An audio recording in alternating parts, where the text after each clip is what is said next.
First problem. First we will read the question. Answer the question on the basis of the information given below. Okay. This is a bar graph. First thing is, it is a bar graph. In fact, it is a cumulative bar graph. Cumulative bar graph. Right? So the end of one bar graph is becoming the beginning of the next graph. So it is a cumulative bar graph. There is a cumulative bar graph. It shows the details of the run scoring pattern of 4 Indian batsmen in a 2020 match against England. There is a match that is happening. There is a cricket match of 2020 which is happening between India and England. These are the run scoring pattern of 4 batsmen. Who are the 4 batsmen? Dhoni, Sachin, Kohli and Sharma. Right? So the bar graph talks about the runs scored by these 4 batsmen, in which runs were scored only in singles, fours and sixers. Runs were scored only in singles, fours and sixers. We will write it like this. So there is this Dhoni, next it is Sachin, next it is Kohli, next it is Sharma. Rohit Sharma. There are 4 Indian batsmen. They can score runs only in singles, fours and sixers. Okay. These given to us. The dark region is the singles region. White shaded region is the fours region. And darkest region is nothing but the sixth region. Dhoni. There is no light dark region, so it is 0. Dhoni, it is 40% and 40% is fours, 60% is sixers. 0, 40%, 60%. A percentage is nothing but A by 100. First thing, when you are writing 0, 40% and 60%, what does that mean? That means if Dhoni is scoring 100 runs, 40 runs will come in fours, 60 runs will come in sixers. I am repeating this point again. Percentage denotes the total runs scored. If I write singles 0, 40% fours and 60% sixes, that means if Dhoni scored 100 runs, 100 runs are distributed among singles, fours and sixes. There are no singles which he scored. He scored 40 runs in using fours. When he scored 40 runs using fours, that also means he scored 10 fours. 10 into 4 is 40. He scored 60 runs using sixers. He scored 60 runs using sixers means he scored 10 sixers. I hope it is clear with me. If Dhoni scores 100 runs, 60 runs came from sixers. If Dhoni scored 100 runs, 10 fours came from, right, 10 fours came, so that is nothing but 40 runs. Suppose if hypothetically if I ask a question, forget about this table. First let us develop some questions based upon this one. Let us first refer to Dhoni. Dhoni, singles, fours and sixers. These nothing but 0, 40%, 60%. What does that mean? If the total runs scored by Dhoni are 100, then total runs scored in using fours is nothing but 40, which is nothing but 10 fours. Are you all with me? Total sixers, total runs scored using fours is 40, which is 4 into 10. Total runs using sixers, it is nothing but 60, which is nothing but 10 sixers. I hope this idea is clear. Similarly, if he scored 200 runs, 100 it is 10 fours, so obviously it will become 20 fours.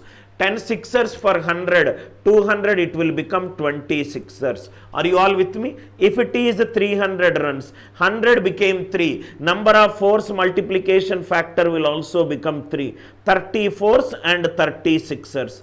34s and 36ers. I hope the idea it is clear. Single is 0, 4 is 40, 6 is 60. If Dhoni scored 100 runs, 10 fours will come from 40, 10 sixers will come in 60. I hope this first point it is clear. Second point, this is the first understanding of 0, 40 percentage and 60 percentage. Idea is clear. And second idea, you can develop a lot of questions based upon these. Dhoni, singles, fours and sixers. These is nothing but 0. These is nothing but 40 percentage. These is nothing but 60 percentage. So if I make it into a simplest form, 0, it is nothing but 22s are 40, 60 by 100, so 23s are 60, 0 to 3. 0 to 3 is not a possible case.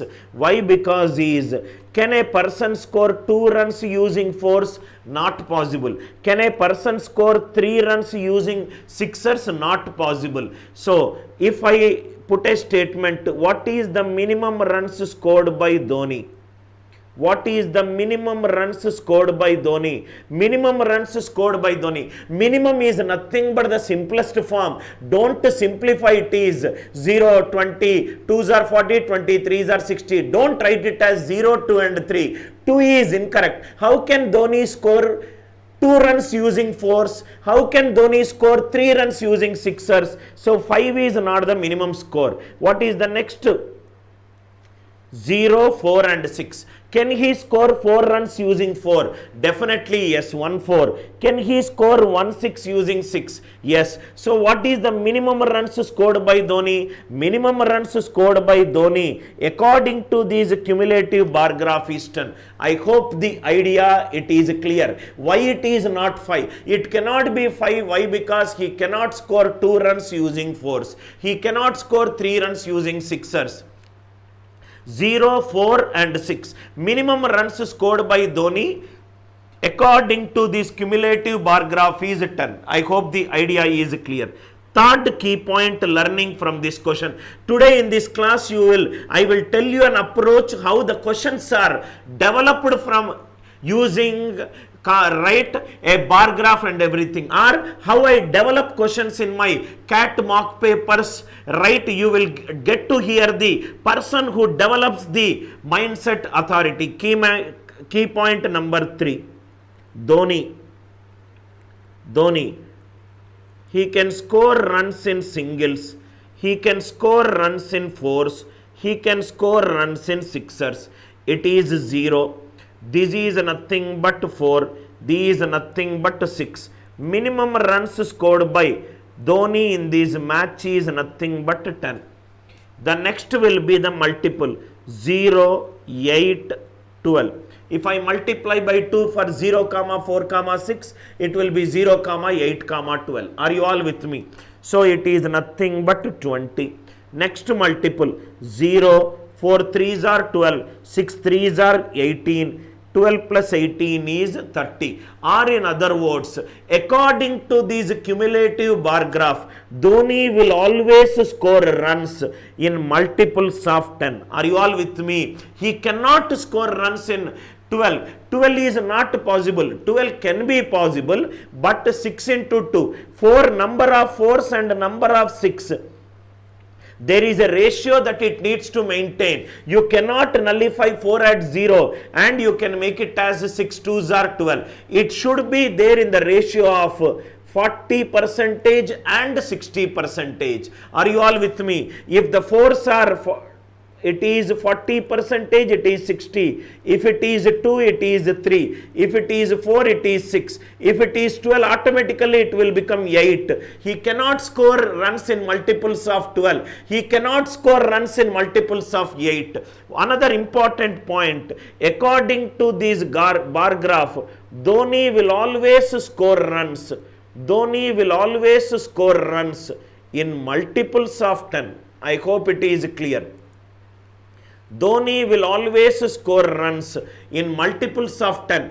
Other than multiples of 10, it is not even possible, because the minimum runs scored by Dhoni in this match is 4 plus 6, 10. If I multiply by 2, 4 2s are 6 2s are, 4 3s are 12, 6 3s are 18, 8 plus 12 20, 12 plus 18 30. Dhoni will definitely score runs in multiples of 10 only. Now let us develop a question. Can Dhoni score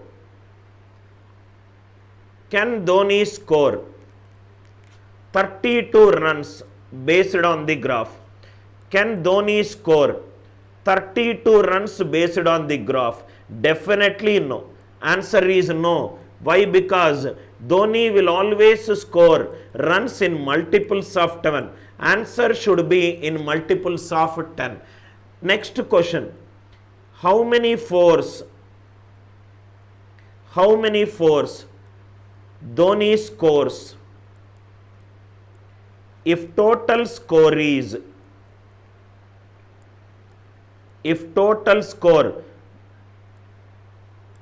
made by Dhoni is 60.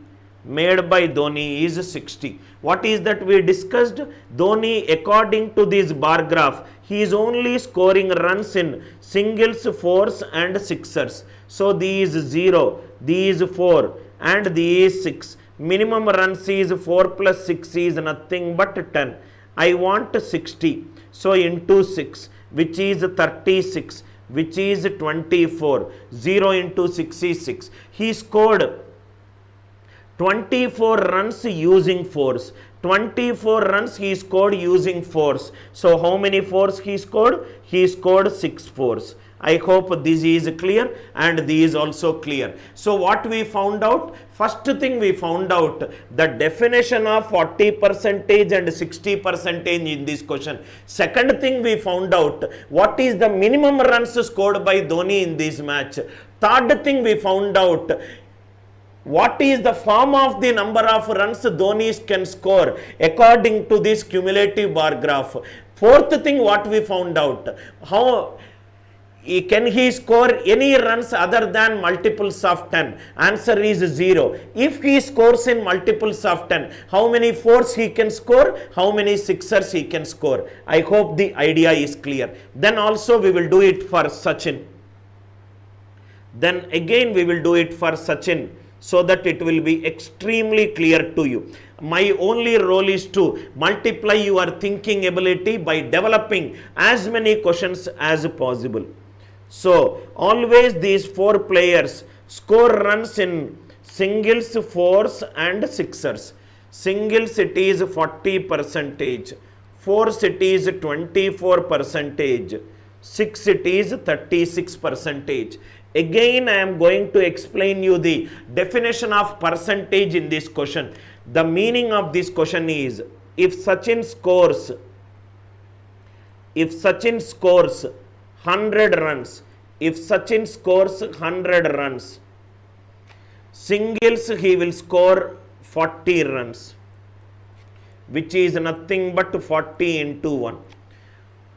Fours he will score 24 runs, which is nothing but 6 into 24, which is nothing but 6 into 24.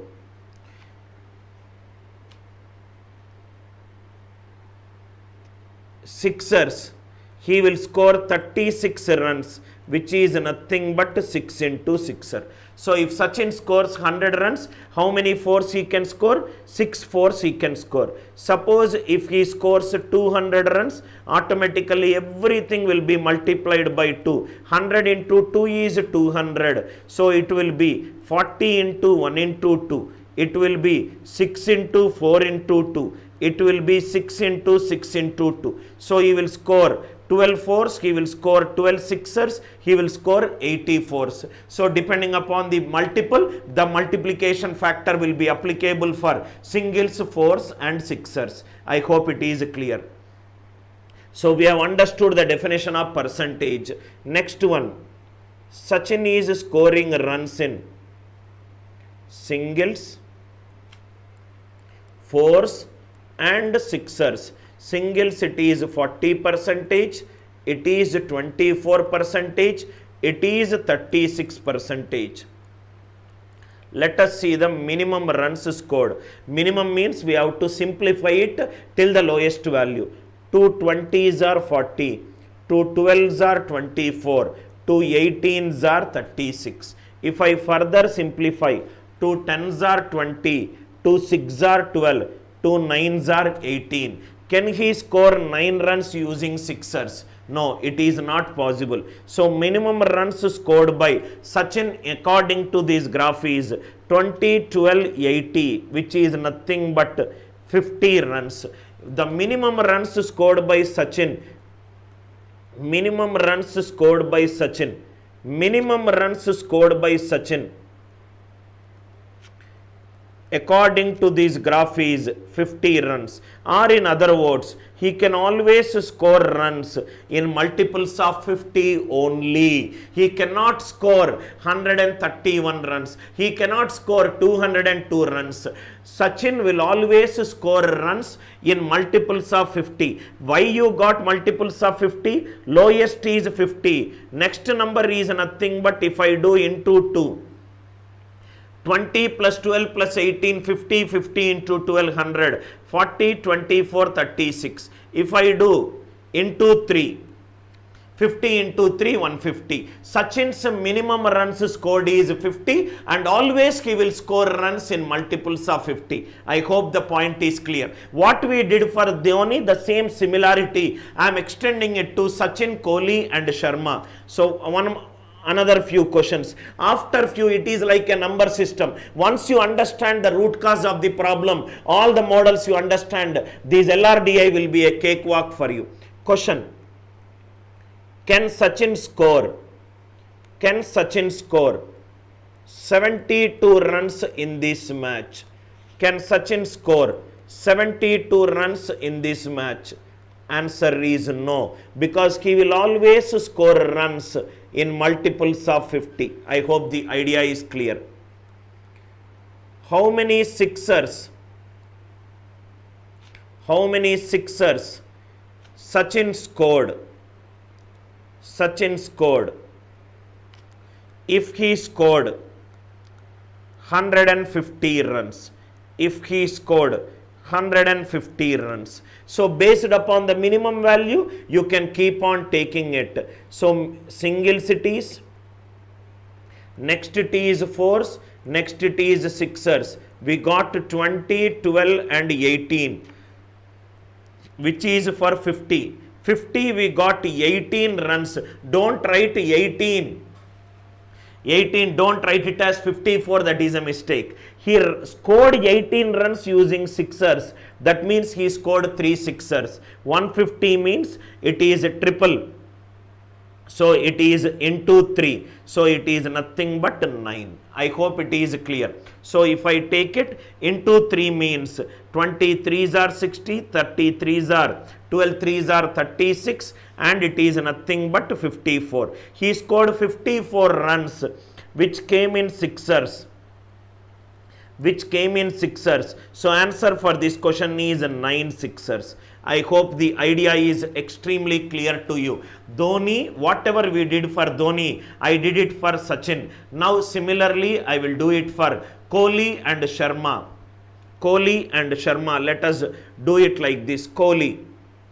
I will do little fast because we have done the same thing for Dhoni and Sachin. Singles, fours and sixers. Singles it is 12.5 percentage. These 50 percentage and it is 37.5 percentage. So these nothing but 12.5 ones are 12.5 fours are 12.5 threes are. He cannot score 3 runs using sixers. So the next multiple is 286. So what is the minimum runs scored by Kohli in this match? Minimum runs scored by Kohli in this match is singles and fours and sixers. So answer will be 16. Or the minimum runs scored by Kohli in this match is 16. Or in other words, he will always score runs. His runs pattern will be always be in the form of multiple of 16. I hope it is clear. Can he score 50 runs. He cannot score 50 runs. He will always score runs in multiples of 16. Kohli will score always runs in multiples of 16. Kohli, I hope it is clear. Once you understand the caselet, then we will discuss Sharma. You might have understood that because I am a cricket lover, I wanted to start the LRDI workshop with a cricketing caselet. Sharma, singles, next is fours, and next is sixers. Sharma singles is nothing but 25 percentage. It is 0. 6 is nothing but 75 percentage. So minimum runs we got 103. He cannot score 3 runs using sixer. So it will be 206. So the minimum runs he scored will be 8. Sharma's minimum runs scored according to this cumulative bar graph will be minimum runs scored according to this, it will be 8. Or in other words, he will always score runs in multiple of 8. I hope it is clear. He will always score runs in multiples of 8. Can Sharma score 50 runs? 50 is not a multiple of 8. So answer is no. Till here, I hope it is clear. It shows the percentage of the total runs scored by the 4 batsmen in singles, fours and sixers. The total score of the Indian team was the sum of the score of this batsman only. Whatever these 4 batsmen scored, the sum of the scores is nothing but the sum of the Indian team. So these also clear to me. Total score of the Indian team was the sum of the score of this batsman only. Clear. Or in other words, neither any other batsman scored any runs nor England team conceded any extras. This we will use it. Till here, whatever I told you, any doubts are there? A basic understanding of this graph.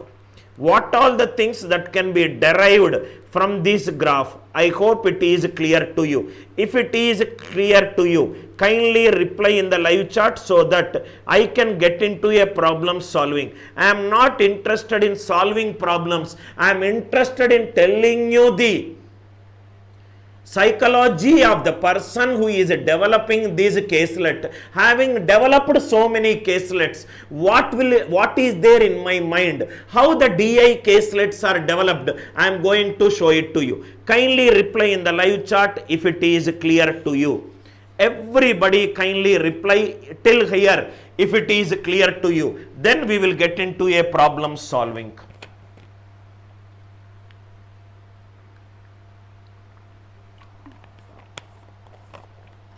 Everybody kindly reply if it is clear to you. Clear? Very interesting problems, very exciting problems, thought-provoking problems, nothing to do with your mathematical ability, everything to do with your right mind ability. Everything is extremely logical, extremely non-formula based things. Now I hope it is clear to you. Now what I will do is, I will put all these 4 in a single chart, then I will draw some conclusion. There are 4 batsmen, Dhoni, Sachin, Kohli and Sharma. They are scoring runs in singles, fours and sixers. So minimum runs we got it as 046. So minimum runs is nothing but 10. So these nothing but 20, 12, 18. Minimum runs is nothing but 50. These nothing but 286. Minimum runs is nothing but 16. These nothing but 206. Minimum runs is nothing but 80. But there is a point that is mentioned here. I wanted to use that point. The total score of the Indian team, the total score of the Indian team is the sum of the score of this batsman only. So I got minimum score. What will be the minimum score of India? Minimum score of India is nothing but the sum of the minimum score of these 4 batsmen. 50 plus 10, 60. 60 plus 16, 76. 76 plus 8, 84. So the minimum runs scored by India, it is 84. Minimum runs scored by India, it is nothing but 84. From where we got this one? We got because the score of Indian cricket team is nothing but the score of these 4 batsmen only. I just added minimum. Minimum score of India is nothing but the sum of the minimum score of this one. As soon as I got 84, a question is created. What is that question? This is the question. If England scored 83 for the loss of 6 wickets, England scored, the score of England is 83 for the loss of 6. Minimum score of India is 84 runs. What does that mean? Who won the match? India won the match. India won the match by minimum 1 run. India won the match by minimum 1 run. India won the match by minimum 1 run. I hope how this question is developed, it is clear, right? Minimum score of India we got according to the table is 84. England scored 83 for the loss of 6 wickets. That means India won the match by minimum 1 run. This question is clear. Next one. See here. If Dhoni's strike rate is 0.8, what is the minimum number of balls that Dhoni has faced? First thing, if this caselet is given in your CAT paper, right, there are people who love cricket. There are people who love economics. There are people who comes out from an BA background. It is not mandatory that every aspirant loves cricket. Suppose if I say number of deaths opposite Anil Nair classes office are high. If I made this statement, number of deaths opposite Anil Nair classes office are high, that statement has got multiple meanings. That could be probably his office is quite closer to a road and the number of accidental deaths are high. It could be accidental deaths, or it could be the natural deaths that will happen, or it could be someone's last wish is to die before Anil Nair classes office. He comes and commits suicide. When I say number of deaths opposite Anil Nair classes are high, the definition is very, very vague. We have not even defined, right, whether it is an artificial death, whether it is a natural death, whether it is any other death caused because of any other reason. The reason why I said this example is, if you are a lover of cricket, you know that strike rate is nothing but number of runs scored. You know that answer is number of runs scored by number of balls faced. You know that this is there. Suppose if I ask you, calculate the EBITDA of this balance sheet, calculate the, right, some accounting jargon I will give you. You probably will feel discomfort because that is something not given to you. So, strike rate definition, if strike rate definition is not given, if strike rate definition, if it is not given in the question, strike rate definition is not given in the question, the answer for this question is cannot be determined. Few jargons related to particular subject, the definitions should be clearly mentioned. Law of diminishing marginal utility, engineering student will not be able to understand, economic student will be able to understand. Use greedy method to solve the problem. Computer science engineering student will understand. Use Thevenin's theorem and solve this problem. Electronic students will understand the problem. Use some structural design theory and solve the problem. A civil or a mechanical student can only solve the problem. Important definitions to a particular field should be clearly mentioned. If the strike rate definition is not mentioned in the question, answer will be cannot be determined. If it is not mentioned, it is cannot be determined. Assume it is mentioned. What is the definition of strike rate? Strike rate definition is number of runs scored by number of balls faced. I want minimum number of balls faced. Number of balls faced. Number of balls faced is nothing but number of runs scored. Number of runs scored by strike rate. By strike rate. I want this minimum. Okay. These nothing but 0.8, which is 4 by 5, which is constant. So denominator is constant. I want this also to be minimum. For the number of balls faced to be minimum, denominator is constant. So numerator and numerator will be in the same order. If it is minimum, these also will be in minimum. Dhoni's minimum runs scored is nothing but 10. If I take 10 by 4 by 5, 50 by 4 is nothing but 12.5. Number of balls faced cannot be in decimal. That means I cannot take 10. Next multiple of 10 is 20.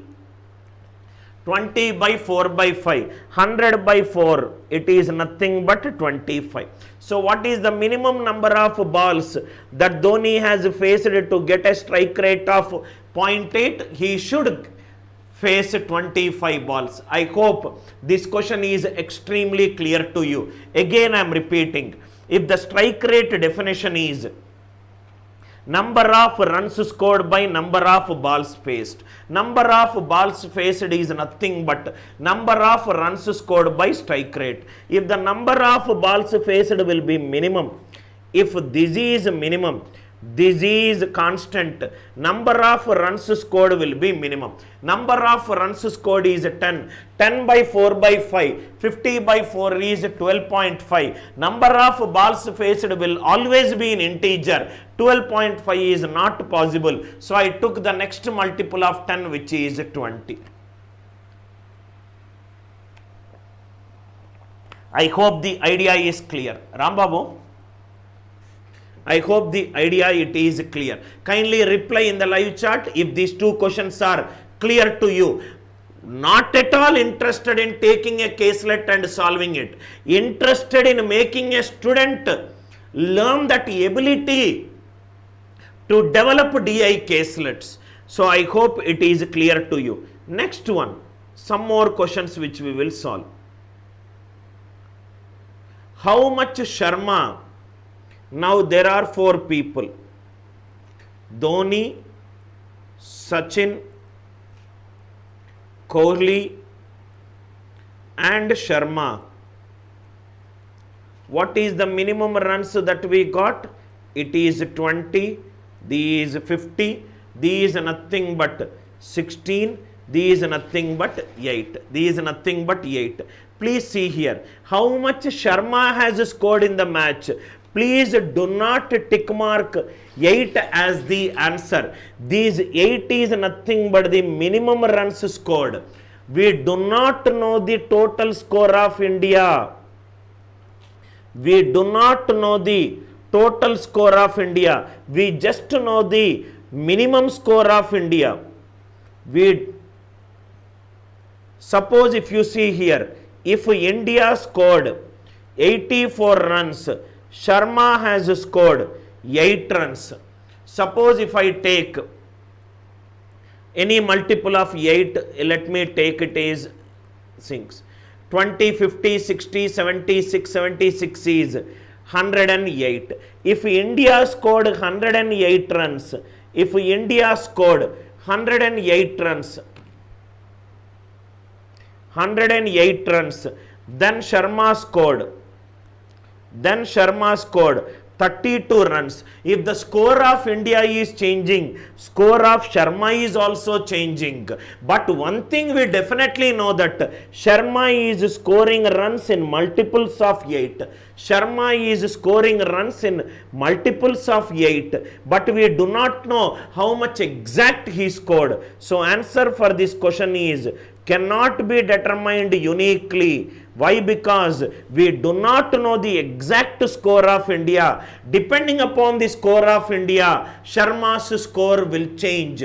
Definitely it will be a multiple of 8, but you cannot give a unique answer that it will be there. If it is an 84 runs, if it is an 84 runs, then Sharma will score 8 runs. If it is some other score, then Sharma might score some other runs. Please do not tick mark in hurry. Answer as 8. 8 is the minimum runs scored by Sharma. 8 is the minimum runs scored by Sharma, not the exact runs scored by Sharma. So answer for this question is, how much Sharma has scored in this match? We cannot say. We cannot be able to determine uniquely. I hope this is also clear. Next one, what could be the minimum and the maximum runs scored by Sachin in the match? Definitely we can say minimum runs scored by Sachin is 50. Minimum runs scored by Sachin is 50. Right, and we also know the form of the runs scored by Sachin is nothing but 50k. K can take any value. K can take any value. Please do not use your cricketing intelligence and say that, sir, last ball he will score a single, he will come back, he will hit 4 and 6ers, right? Whatever the caselet that is given, the same question is given for 2.44 lakh aspirants. You use your extra intelligence, you will feel happy, but you will become a disaster in your examination. Don't use any of the cricketing intelligence here. I am just using the bar graph and I am drawing conclusion. I will restrict my cricketing knowledge only to the bar graph. I will not go just anything beyond the question. Maximum runs scored by Sachin is cannot be determined uniquely. Maximum runs scored by Sachin is we cannot say. Why? Because we do not know the. We cannot say. Why? Because we do not know the exact score of. We do not know the exact score of India. We know that the minimum score of India is 84. Anything beyond we don't know. So answer is cannot be determined uniquely. Minimum definitely we can say that it is 50. Maximum also we can say the form which is a multiple of 50. We cannot say the exact score. I hope it is clear. Next one. Who scored highest in the match? Now see here, Dhoni, if it is, what is the minimum runs scored in the match? Minimum runs, this is a very good question, sir. Minimum runs scored is nothing but 10 runs.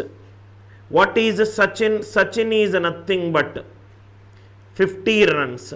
Kohli is nothing but 16 runs. Sharma is nothing but 8 runs. These are the minimum runs. Suppose, see here, if the India score is 84, if India score is 84, who scored highest? Sachin scored highest because he scored 50 in this. He scored 50 in this. And we also determined that Dhoni will score runs in multiples of 10. Sachin 50, Kohli 16, Sharma 8. Can Dhoni score runs of 60? Definitely yes. Dhoni can score any runs in multiples of 10. Assume Sachin 50, keep like this. Kohli 16 also keep like this. Sharma also keep like this. Is this case possible? Definitely it is possible. Dhoni 10 runs he will score minimum. Every time he will score in multiples of 10. So if you see 60 plus 50, 110. 110 plus 24, 134.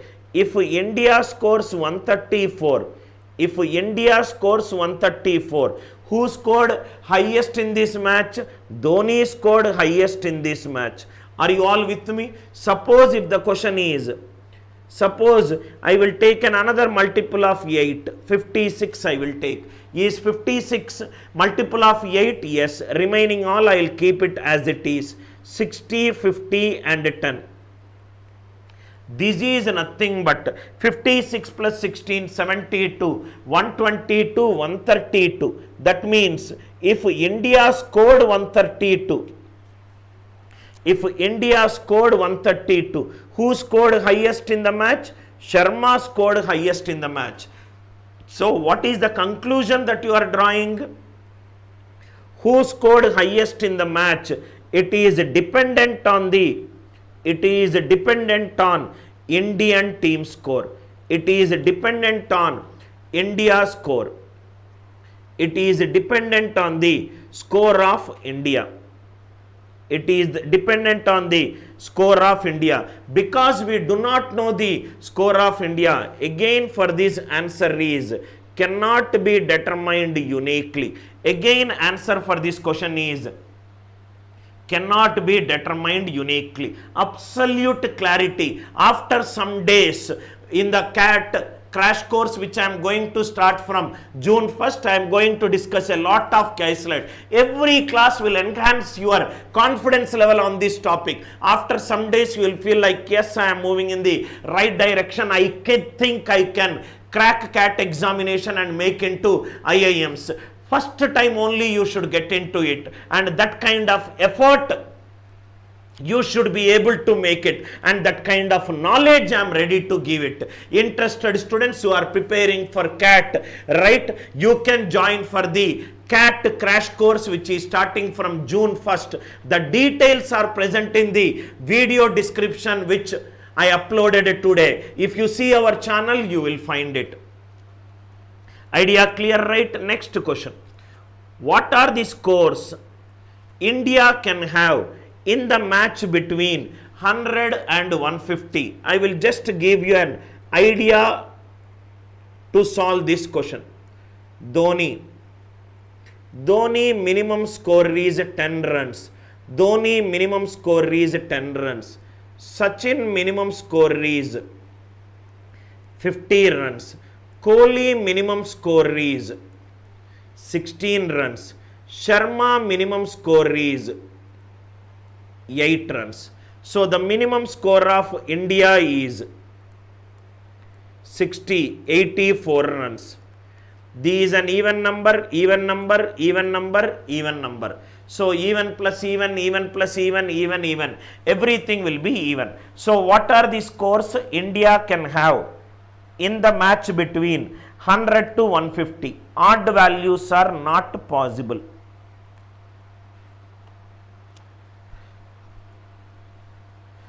Odd values are not possible. 101, 103, 105, 149.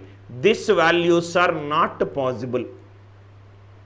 These values are not possible. I hope it is clear. So let us start with these 84. Can I say that he can score in multiples of 10? He can score in multiples of 50. Any multiple of 50 is also a multiple of 10. Just give me 1 minute, sir.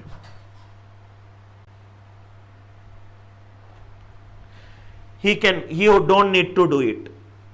Right? He can score in multiples of 16. He can score in multiples of 8. Any multiple of 16 is also a multiple of 8. So basically, 8 multiples alone he can score. 10 multiples alone he can score. Or combination of both also he can score. Combination of both also he can score. So it's very easy to determine. Now if you see here, first thing 84, first thing is 102. What is the difference between 84 and 102? 18. 8 plus 10 is 18, possible. Next is 104. 84, 104, difference is 20. Only multiple of 10, possible. 106, difference is nothing but 22. 22, it is not possible. Either it should be multiple of 8 or multiple of 10 or the combination of 10k plus 8k. I hope it is clear. So either it should be the form of 8k or it should be the form of 10a or it should be a form of 8a plus 10a. Next it is 108. 108 is nothing but 24. 24 is nothing but a multiple of 8. I hope the idea is clear. Why I took only 8 and 10? Any multiple of 50 is also a multiple of 10. Any multiple of 8, any multiple of 16 is also a multiple of 8. So I took the HCF of 10 and 50, 10, HCF of 8 and 16, it is nothing but 8. So 8. I hope it is clear. All the odd values are not possible because these are all even numbers. These are all even numbers. So 110 is nothing but 26. 26 is 8 into 2 plus 10 into 1. It is possible. Like that you enumerate the cases. Check the difference if it is either 8k or 10a or 8k plus 10a. I hope the idea is clear. Little calculative intensive problem it is. Any problem which is calculative intensive, it will go to either round 2 or round 3. Round 2 are the questions which I know how to solve, but it takes little more time to solve. Round 3 means questions I will not attempt. Round 3 questions, I will put these into round 3 if I have got a lot of other questions which can take less time to solve. Please watch my LRDI strategy video also, which I kept it today, to understand and to formulate a strategy. If you are, in case if you are watching this video, please go back and watch the LRDI strategy video to understand how you can maximize 19 your score and get at 99 percentile with a clear cut scientific approach. Next one. I hope it is clear. Till now the score of India is not given.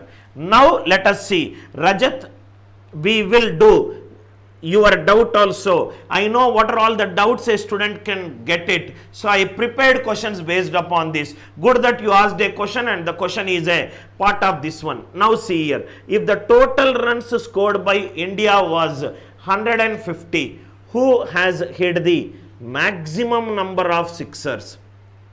Reasoning based DI. Unless and until you get familiarity with this topic, you will find this topic a very difficult to solve. But once you start solving this kind of caselet, you will enjoy, because the learning which you are going to have from logical reasoning is a lifelong learning. It will tremendously improve your thinking ability. It will make you look things which are a part of your life through a prism that you have not seen before. You will become probably a fine tuning of your thinking also will happen. Minimum runs. Minimum runs is nothing but this is 10, this is 50, this is 16, this is 8. Minimum runs scored is nothing but 84. Minimum runs is nothing but 84. Score given in the question is nothing but 150. Score given in the question is nothing but 150. That means I require extra 66 runs. I require extra 66 runs. See all the possibilities how the 66 runs will come. He can score extra 50, 100. He can score extra 16, 32. This is 10 and it is 8. 100 plus 10, 110, 110 plus 8, 118, 150. This will give you 150, one possibility. Next one, please tell me any other possibility. He can score also 50 runs extra, it is 60. He can score 16, so this will be 32. This is 50 and it is 8. 60 plus 50, 110, 110, 142, 150. What is the another thing? He can score 50. He can score 2 8s are 16. 50, 16. So 10 plus 50, 60, 15. He can score extra 16. So it will be 24. This will be 24. This will be 24. I basically require extra 66 runs. 66 runs, in what case it is possible? It can be in the form of 50 plus 16. It can be in the form of 50 plus 2 into 8. It can be in the form of 5 into 10 plus 16. It can be in the form of 5 into 10 plus 2 into 8. Are you all with me? He can also do it in the form of, he can score, I require 66, right? 66 means, right? So, these, if I take two cases, I will get two different answers, then the answer will be, cannot be determined. Who hit the maximum number of sixers? If I take this case, here it is nothing but 12 to 20s are, to 12s are, to 18s are. 18 is 3 sixers here. 0, 2, 3, 0, 4, 6. Here it is 1 sixer. 16, 2, 8, 6. It is 1 sixer. Here also it is 1 sixer. So if 50 runs are there, there are 3 sixers. 100 runs means there are 6 sixers are there. 1 run is in 10 runs. So here also it is 1. 1 run in 16, 1 sixer in 16 runs. 32 runs, it is 2 sixers.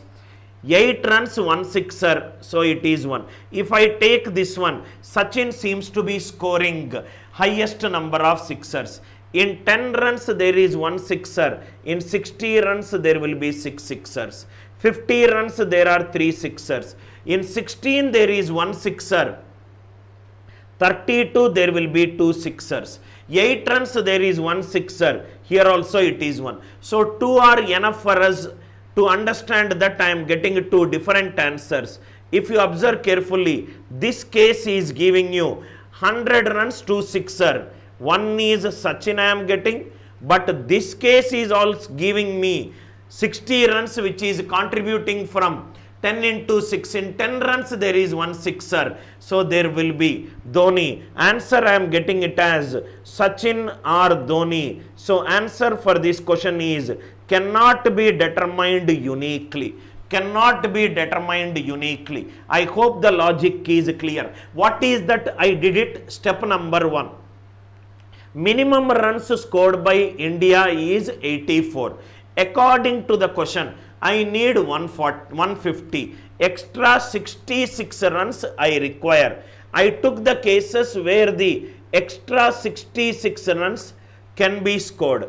Extra 66 runs, where all it can be scored. 66 runs can be scored by the combination of, first is 50 plus 16 plus 50 plus 16.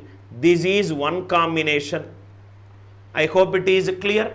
Or it can be 10 into 5 plus 1 into 16. Or it can be 10, it could be many. You might get some other answer also. I am saying you for this answer is, you cannot have a unique person scoring maximum number of sixers. In 10 runs there is 1 sixer. So I wrote 1 here. In 50 runs there is 3 sixers. 100 runs there will be 6 sixers. 16 runs there is 1 sixer. 32 runs there are 2 sixers. Here it is 1. So Sachin, according to this, is scoring maximum number of sixers. But the case can also be this. case can also be this. I hope you understood how to find out. Please do not do one case and draw a conclusion. The possibilities are many. The possibilities are many because it is minimum score is 84 and the total score is 150. Total score is 150.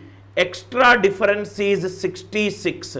It can be 50 plus 16. From where we got these 58, 10 and 16? They are the minimum scores. It can be 50 plus 2 into 8. It can be 10 into 5 plus 16. It can also be 10 into 5 plus 2 into 8. All the possible cases should be determined.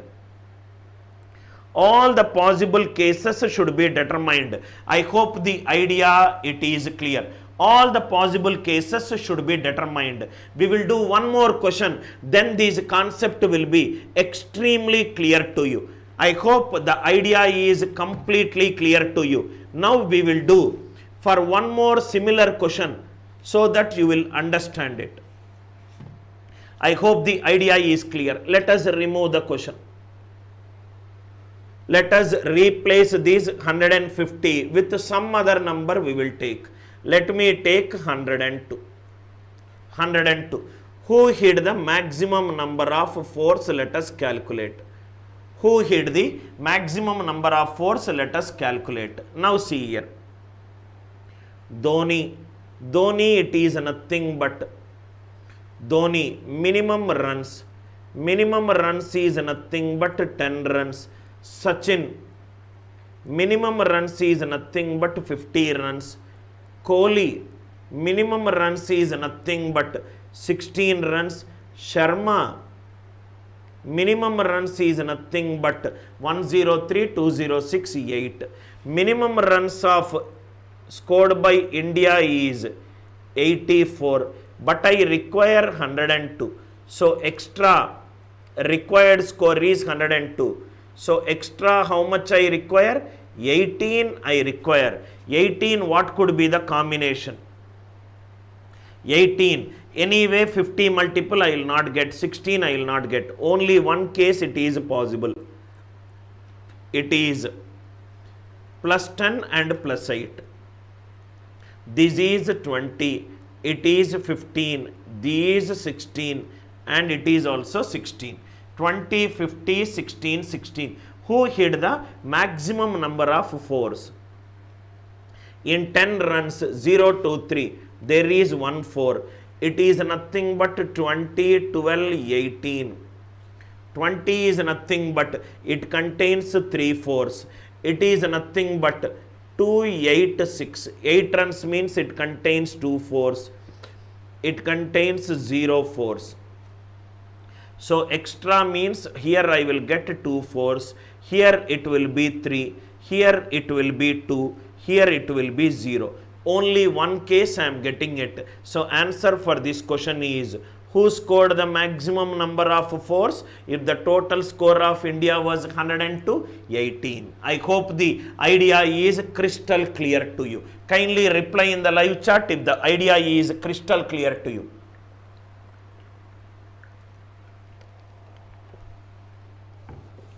Idea clear, right? Next one.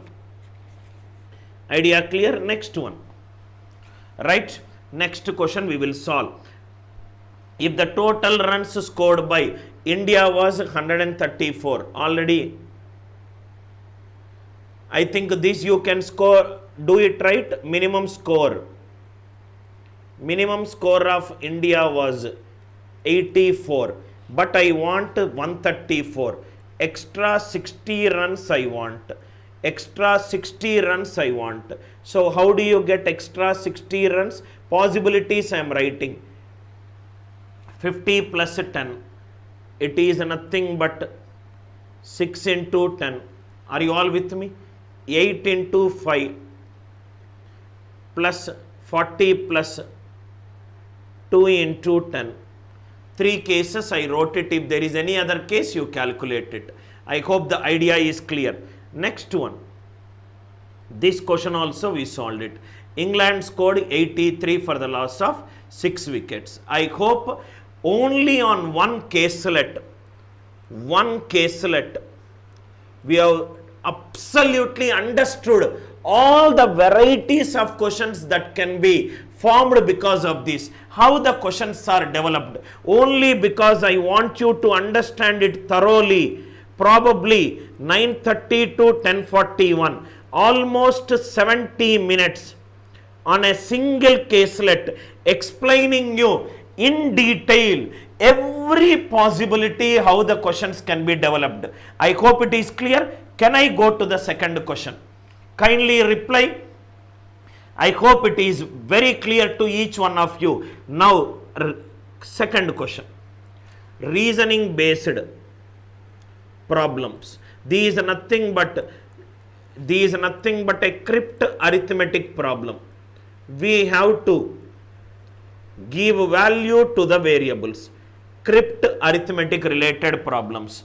Now, read the question first. The first important thumb rule in LRDI is you have to read the question first. Once you read the question, slowly, step by step, you can solve it. Remember, I told you in my LRDI strategy class, again I will repeat it for you. In CAT, this is the section number 2. Section number 2. The name of the section is LRDI. Generally, on an average, there will be 3 sets that will be given on DI. There will be 3 sets that will be given on LR. There will be 2 sets that will be given based on LR and DI. These numbers might change.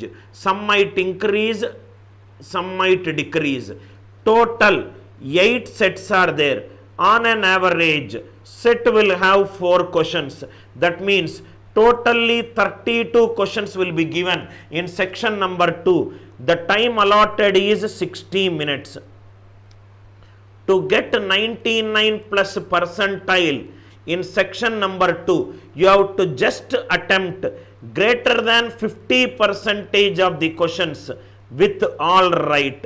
You are sure shot. 99 plus percentile on an average. Suppose if 32, each question carries 3 marks.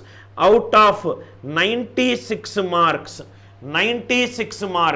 if you get anything greater than 48 marks, you are almost at the 99 plus percentile range.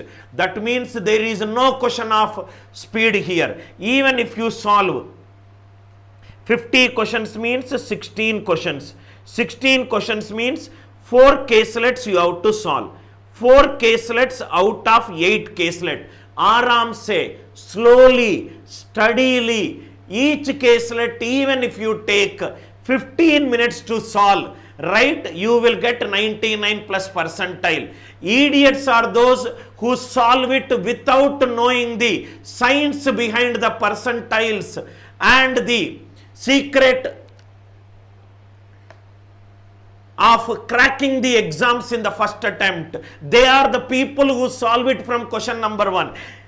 In whatever way they will solve it, they will not even use their brain. They will solve question number 1. They will spend more time on that question. No, there is a way to solve a CAT paper. There is a way to attempt an LRDI caselet. Please go back and must and should, everybody should watch the LRDI strategy video. Right? Next one. I hope it is clear. Now let us solve this question. Slowly, steadily, first we will have a familiarity on the caselet. Then we will slowly do a good practice and we will try to reduce our time. Second question, based on crypt arithmetic. It is a reasoning based question. It is not a DI question. Answer the question based on the following information. A, B, C, D, E, F, G. There are 7 consecutive integers are there. See, there are integral values. There are integral values. There are variables. You have to map these variables with integral values. That is, okay, some condition should be given. lowest of this is greater than 50. All the integral values are greater than 50 and highest is less than 60. There is a hint in the first question. B is the highest number in the 7 integers and it is a prime number. Numbers are less than 60. The largest prime number between 50 and 60 is 59. The numbers are consecutive integers. It is highest. So 59, 58, 57, 56, 53, 54, 55. 3, 6, 7. Total there are 7 numbers which I wrote. First thing what I did is, I took the statement number 2. B is the highest number and is a prime number. So B is 59. B is 59. It is clear to me. Next is E minus D plus 11 is G by 4. G by 4. That means G is a multiple of 4. G is a multiple of 4. Which is a multiple of 4? 56 is a multiple of 4. So G value is fixed, which is 56. B value is fixed, which is nothing but 59. G is 56. B is 59. I hope the idea is clear. Now I will do it here. G is 56. What is other value that we got? B value is 59. B value is 59. E minus D plus 11 is 56 by 4, which is nothing but 14. E minus D equivalent to 3. What are the numbers that we got? 53, 54, 55, 56, 57, 58, 59 we got. 59 is given to B. 56 is given to G. Difference between two integers is 3. Which are all the cases? First I will write, then I will eliminate. 56 minus 53. 57 minus 54. 58 minus 55. 59 minus 56. 59 minus 56. But certain integers are already given. B is already given 59, omit it. 56 is already given to G, omit it. So there are two cases that are there. I am not able to derive which case is true. So one more condition should be given. Yes, there are some conditions about the nature of A and C and the relationship between A, B and C, it is given. C minus D is nothing but B minus A. A is an odd number, okay. C is an even number. B is nothing but an highest number and a prime number. So 59 is an odd number. B is an odd number. Odd minus odd, it is even. Even minus something is even. So D should be an even number. C is an even number. B is an odd number. A is an odd number. Odd minus odd is even. Even minus something is even. That means D should be even. Here D is odd. Over. Two more values which we got. What is that value? E is nothing but 57. D is nothing but 54. D is nothing but 54. Substitute, you will get the other two values in the third equation. C minus 54 equivalent to 59 minus A. C plus A equivalent to 113. What is C value? C value is even. What is A value? A value is nothing but odd. Even plus odd, it is 113. Even means the only case is C is 58, A is 55, because C is even and A is odd. What is the smallest number? Smallest number is 53, which is given to F. I hope it is clear to you. I hope the idea it is clear to you. Any doubt what I did? B is the highest number and it is a prime number. So B is 59. G is divisible by 4. So G is 56. E minus D is 3. So these two cases are omitted. 57 minus 54, 58 minus 55. This case is not possible. Why? Because A is an odd number, C is an even number. Even minus even, even. Odd minus odd is also even. D is even. So from this, very simple. All you require is just a little bit of patience. You will get all right. Now next question.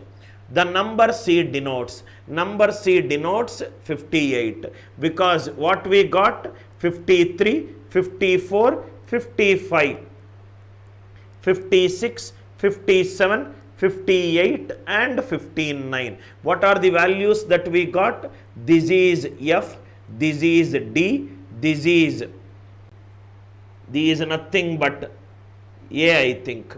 This is nothing but G, this is nothing but B, right? This is nothing but A, right? So this is nothing but C and this is nothing but remaining value, whatever it is there, A, B, C, D,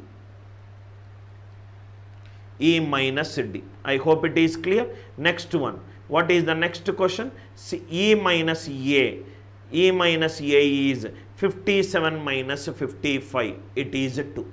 I hope it is clear. Idea is clear, right? Very, very easy question. One question which we did based on a crypt arithmetic question, and another question which we did it based on a reasoning based bar graph. Two varieties which we discussed. Reasoning based bar graph. I will take an extra 4 hours on crypt arithmetic. Crypt arithmetic is another important topic, right? Sometimes question do come on arithmetic. I will take it in one of the extra lectures, reasoning based bar graph. Now let us do, this is an easy question. I will just put it aside. Now I will do another reasoning based question. Listen carefully, sir. How to use answer options. How to use answer options to solve reasoning questions. This caselet is a classical example where the answer options are being used, and you should be able to use it on a selected 3 to 4 questions in an LRDI caselet to save your time. Now listen carefully. Beautiful question, sir. Beautiful question it is. First read the question. Answer the question on the basis of the information given below. What is the information? We will see. In a target shooting competition, a person is allowed, okay, to shoot at 4 targets successively and then followed by the next competitor. How many total people are there? In a context between A, B and C. Totally 3 people are there. So that means 3 people are there. For example, let us take an example of me, Praveen and Rajat. Suppose I come and shoot at the target 4 times. Then Praveen will come and shoot at the target 4 times. Then Rajat will come and shoot at the target 4 times. 4 times, 4 times, 4 times. So if each one shoots at the target 4 times, there are 3 people are there. 12 shots is considered to be 1 round. Are you all with me? 12 shots is considered to be 1 round. That is clear. Total 78 shots are there. So let me take 6 rounds. 6 rounds is nothing but 72 shots are there. So let us take the 3 persons as first person, second person and third person. We do not know who is A, who is B, who is C. So each person shoots at the target 4 times. 4, 4, 4. It is 12. 6 rounds are over. So everybody 24, 24, 24, 72. It is over. Next one. he will get an opportunity to shoot at the target 4 more times. 72 plus 4, 76. Second person can shoot at the target 2 more times. 76 plus 2, 78. Third person over. Total 78 shots are over. That means based upon this information from bracket to bracket and this information, totally I can conclude that first person can shoot at the target 28 times, second person can shoot at the target 26 times, third person can shoot at the target 24 times. I hope it is clear. Again I am explaining. There are 3 people who are participating in a shooting competition. First person comes and shoots at the target 4 times. Second person comes and shoots at the target 4 times. Third person comes and shoots at the target 4 times. 12 shots is nothing but 1 round. Total 78 shots are there. If 6 rounds are completed, 72 shots are completed. So first person can do it in 4 more shots, second person 2 more shots. So the first person is, first person can shoot at the target 28 times, second person 26 times, third person 24 times. I hope the idea it is clear. Some more points are there that I will deduce it little later. So the first person, he will shoot at the target 28 times. Second person, he will shoot at the target 26 times. Third person, he will shoot at the target 24 times. How you should solve this caselet? There are 3 people, A, B and C. These are the people who are participating in the competition. If they shoot at the target, either it will hit the target or it will miss the target. I think some total hits or total miss should be given in the question. Let us go back to the question. So what does that question states? 43 hit the target. It is given. So out of 78 shots, if 43 hit the target, 35 will miss the target. 35 will miss the target. 43 will hit the target. 35 will miss the target. It's all about finding who is the first person, second person and third person. Now, how I will go by the answer options? See here. How many targets did A hit? What is the maximum number of shots a person can hit? A maximum number of times a person can hit the target. What it is? A person can hit the target is nothing but 28. Am I right? We got 28, 26 and 24. Maximum is nothing but 28.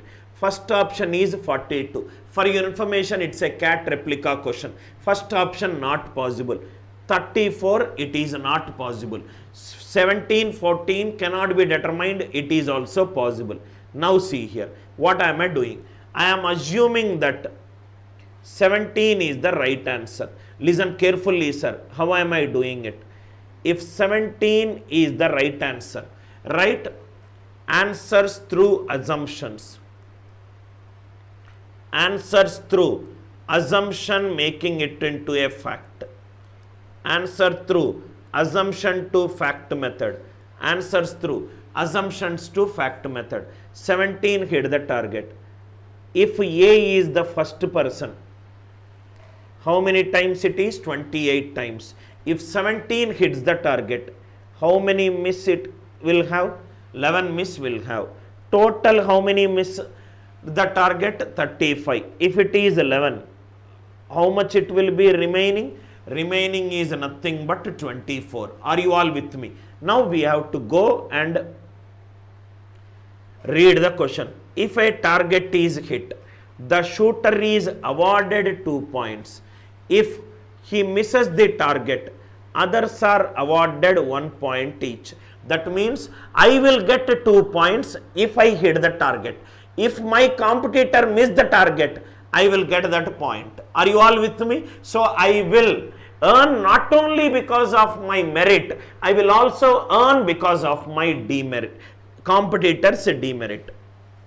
That means what will be the score of A? He is hitting the target 17 times. 17 into 2 is 34. Every time B misses or C misses, a point will be contributed to A. 17 2s are 34. 34 plus 24 is 58. If I take A as the first person, the score of A will be 58. But according to the question, the score of A has to be 60. So my assumption is incorrect. What is my assumption? I did two assumptions. Here. I assumed that answer option is 17 and I assumed that he is the first person. Let us assume that he is the second person. If it is 43, this is 35, this is 17. If he is the second person, what is that we concluded right after this caselet video is over? Please watch the video to get an perfect understanding, sir. First person 28, second person 26, third person 24. If I take him as the second person is 26. If it is 17, hit the target. Miss the target is 9. Remaining will be 26. Are you all with me? Every time he hit the target, he will get 2 points. 17 2s are 34. 34 plus 26. 60. It is giving you score 60. It is giving you score 60. But there is also another option which is cannot be determined. Let us see whether cannot be determined will satisfy the question. Right now see here. I hope you are understanding without equations how am I deducing it. If it is given that it is cannot be determined. If A is the third person, if it is 24, it is 7. This will be 28. If he hits the target 2 points, competitor miss the target 1 point. 34 plus 28 is 62. Not possible. So what you do is, please check it out with 14 if this case is possible. All the 3 cases will not give you 60. Please do it on your own. It will be a good practice for you, right, to understand this idea better. How many targets did A hit? 17. So what is the final table we got? A, B, C. Hit will be 17. Miss will be 9. I did not even found out B hits and miss. I derived the answer using the answer option. Many of my students said that it takes 10 to 15 minutes to solve. I said it can be cracked in 2 to 3 minutes if you think logically, go logically step by step. This is 43, this is 35. This is nothing but 26. 34 plus 26 is 60. 26 attempts it will be there for the second person. 1 shot, 2 bullets. Who was the second person to shoot? A. 2 points which I got. I hope it is clear. Now third one. 1 is fixed. What is that it is fixed? It is A. This is B. This is C. It is hit. It is miss. What I concluded?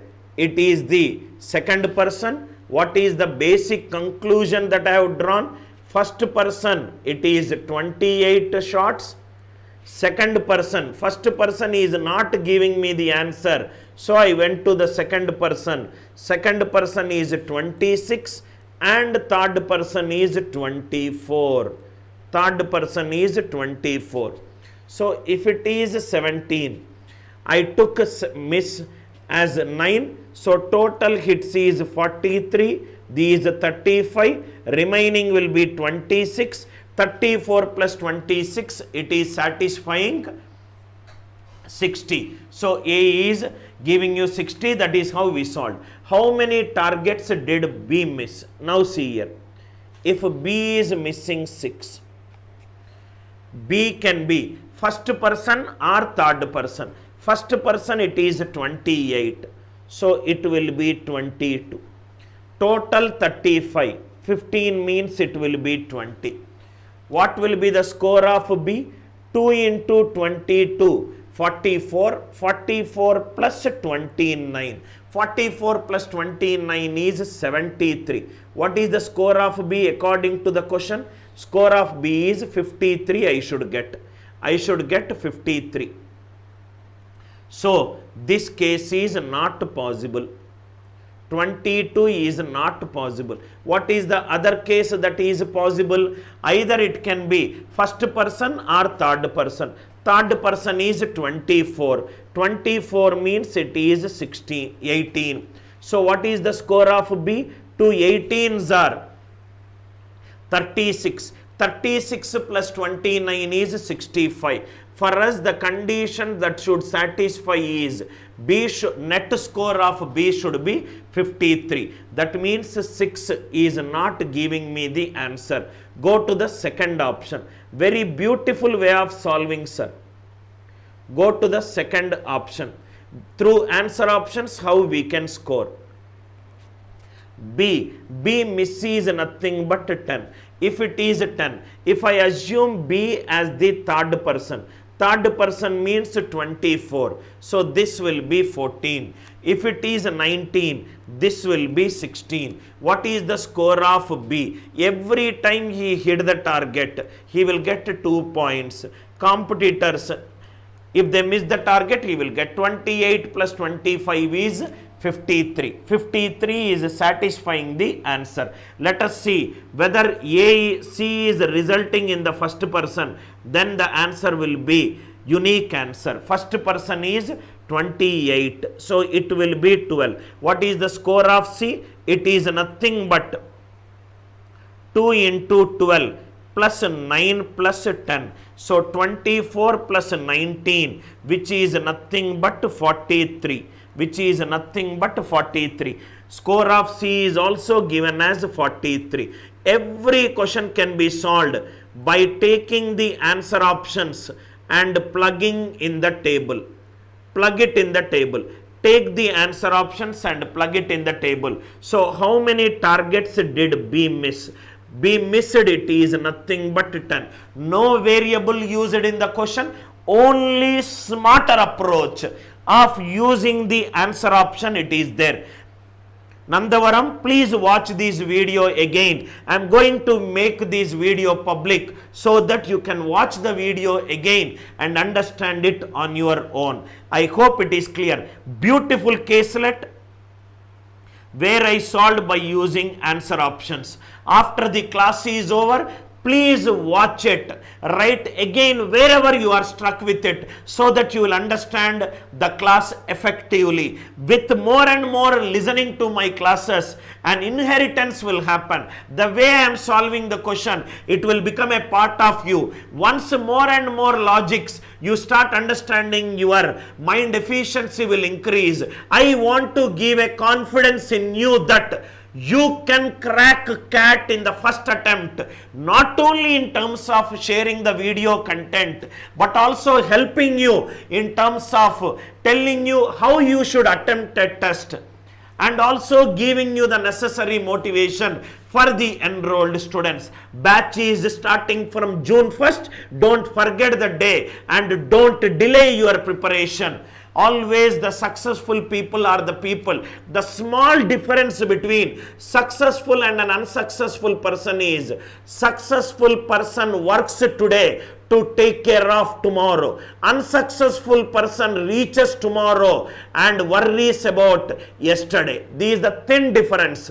Whenever anything in life First ask yourself what is an urgent thing, important thing and unavoidable thing. That should be your high priority. Give that a good investment of time. In case if you are someone who is not good in CAT preparation and plans to start your preparation, anyway work experience people this year, most likely don't expect appraisals, don't expect incentives, expect your life to be miserable. I get a lot of messages from my students who are working professionals. It was just an 8 hours work if you go to office. Now it is more than 13 hours work sitting in home. Some of my students are going with their mobiles also, listening to their WebEx meetings to the washroom. Right? Work from home, right, became much more laborious than going to office. 95% of the software engineers must be feeling that it is good to work from office than work from home, right? I hope it is clear. This reasoning baselet, I hope it is clear. Another one, this is something which every manager is going to do it in future. Please read the question, sir. You will take some time to digest it, but the best thing is variety of questions will solve it. A part of it I will put it out as a demo videos. In case if you are watching the videos for the first time, have you checked the Anil Nair Max YouTube channel? I kept close to 70 hours of number system content freely. Go and check it out and then take a decision whether to join for the CAT course or not. Batch is starting on June 1st.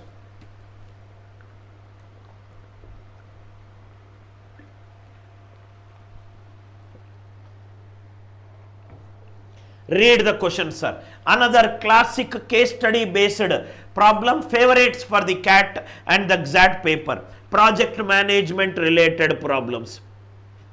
Case study based problems are the high frequency problems which comes in your CAT paper. Now see here. Answer the question on the basis of the information given below. First I will read the question and I will underline few important things. There is a company which produces silicon chips. Okay. They are doing batch processing. How many chips they are producing at a time? 1000 at a time. Okay. The company has to ensure that it does not supply any defective chips, as they are critical to the functioning of a computer. Okay. If a buyer receives a defective chips, company has to pay a penalty of 150 rupees per chip to the customer. Okay. So ABC want to test the quality of its chips before shipping them to the buyers. Logical. It is using two tests. One is low quality control test, which is test 1. It is taking every chip and it is checking, for which it costs 6 rupees per chip and it detects 80% of the defective chips. Test 2 high quality, it tests 9 rupees per chip and it is detecting all the defective chips. To rework on the defective chips, it costs 75 rupees per chip. Okay. Minimizing cost is the only purpose of the company. Understood. N is the number of defective chips per batch. Question is clear. I will put it in a simple language. Number of chips manufactured, it is nothing but 1000. Number of defective chips,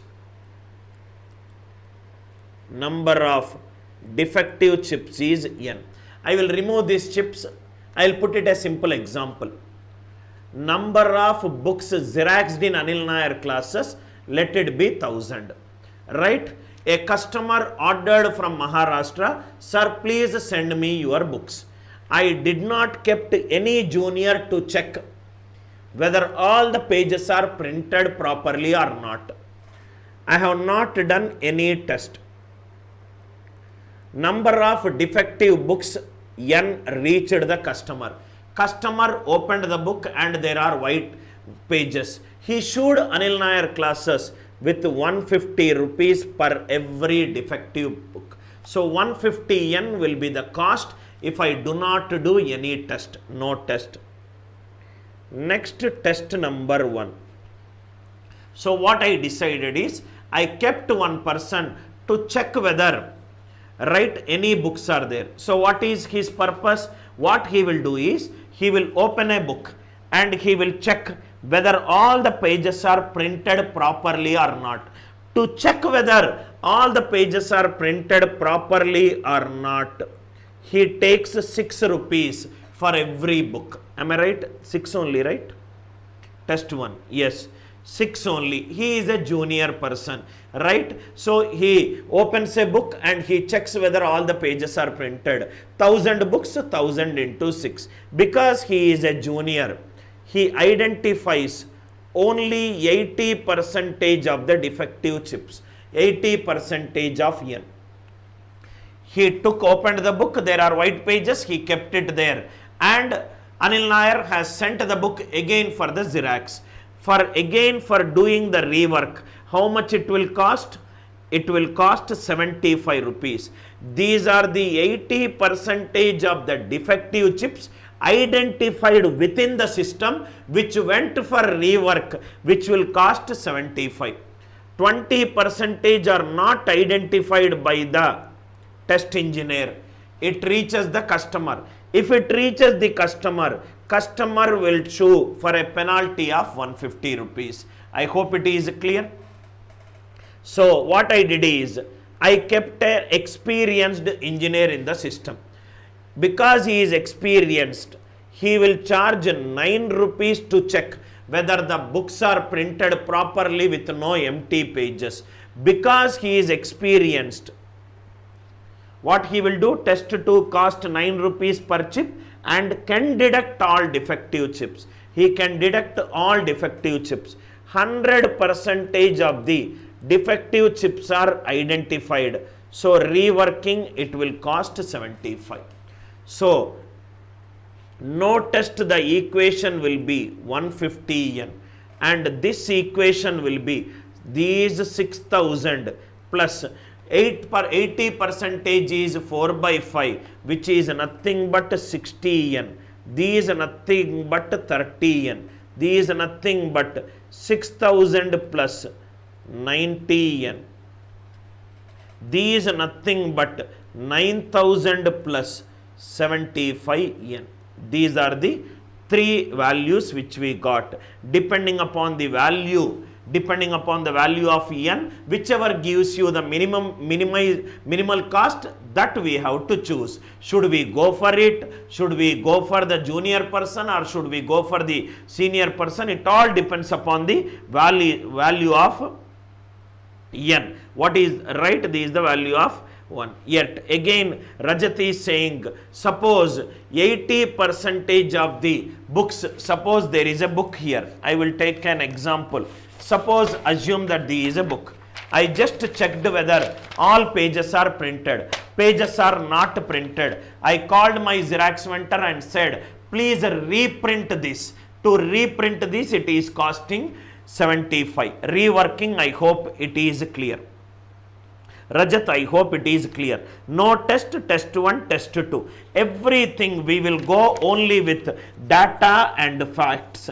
Especially when you are running business, you have to be smart enough and you have to take a decision keeping in fact your past years of experience in that field, and also right how many resources are required for how much target achievable, whether these resources is required and what is that productivity that is expected. If you do not plan it wisely, your organization will go for a toss. Now 3 equations we got. One is no test. What is that we got? 150 yen. Test 1. What is that equation we got? 6000 plus 90 yen. What is test 2? It is 9000 plus 75 yen. Right? Now see here. So these both will be, if I equate it, it is nothing but 60n equivalent to 6000, n is 100. If 100 defective chips are there, I can use either no test or test 1. If I equate both of them, 15n equivalent to 3000, n is nothing but 200, n is nothing but 200. If n is 200, I can use either test 1 or test 2. So no test is equivalent to test 1 if n equivalent to 100. Let us see under what cases it will be. No test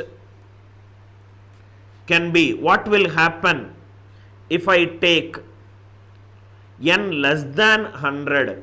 Let me take n less than 100. For example, n equivalent to 80. If n equivalent to 80, no test will become 150 into 80, which is 12,000. Test 1 will become 6,000 plus 90 into 80, 7,200, which is 13,200. 12,000 is the smallest. That means we can conclude that n less than 100, if the number of defective chips are less than 100, no test is used. No test is used for n less than 100. N greater than 100 and less than 200, test 1 is used. Finish. Test 1 is used. Obviously, equivalent to, when no test equivalent to test 1, n less than 100, no test is used. N greater than 100, test 1 is used. Right? I hope it is clear. You are wrong, Rajat. 20% of the defective items will go to the customer. Anything that goes to the customer, penalty is 150 rupees. Within the system, reworking is 75 rupees. Please read the question again. I hope it is clear till here. Let me write down clearly. First we found out at what values no test and test 1 are equal. Right, at n equivalent to 100, no test and test 1 are equal. At n equivalent to 200, test 1 and test 2 are equal. So no test equivalent to test 1. Both the test can be used at n equivalent to 100. N less than 100, no test is recommended. If n is greater than 100, test 1 is recommended. I hope it is clear.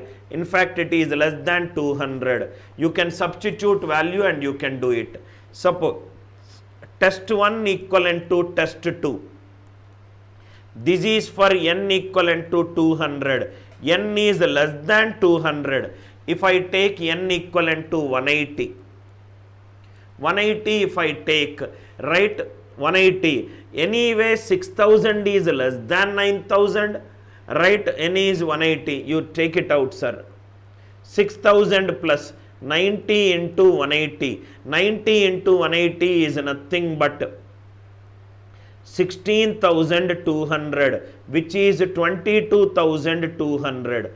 This is nothing but test 2 180 into 75, it is 90 into 9000 plus 75 into 180. So 9000 plus 18, 185s are 900. So 900, 126, 135, which is, this is less than this value. You don't need to do it. Just substitute 150. Why am I 150? Any value less than 200. If you do it, you will come to know that test 1 is recommended. Test 1 is, that is what I did it here. You don't need to do it. N is greater than 200. Test 2 is recommended. Test 2 is recommended. I hope the idea is clear. Then all the questions can be solved. ABC should not use any quality control test. No test is when n is, how much it is? N is 100. N is less than 100. I hope it is clear. Easy answer. If 200 less than n less than 400, n is greater than 200. If n is greater than 200, which test is used? ABC company should use test 2. I hope the idea it is clear. These also we solved. If n equivalent to 100, it is nothing but no test or test 1. It is nothing but no test or test 1. What should be the value of n where ABC Limited company can use test 1 or test 2? It is nothing but at n equivalent to 200. All the questions, this is nothing but all of some. I selected some caselets and solved all of them in a single tabular format. Now read this question.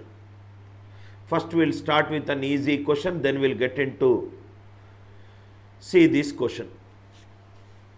At the end of the soccer season, okay, every player had scored a prime number of goals. So the number of goals scored is always a prime number.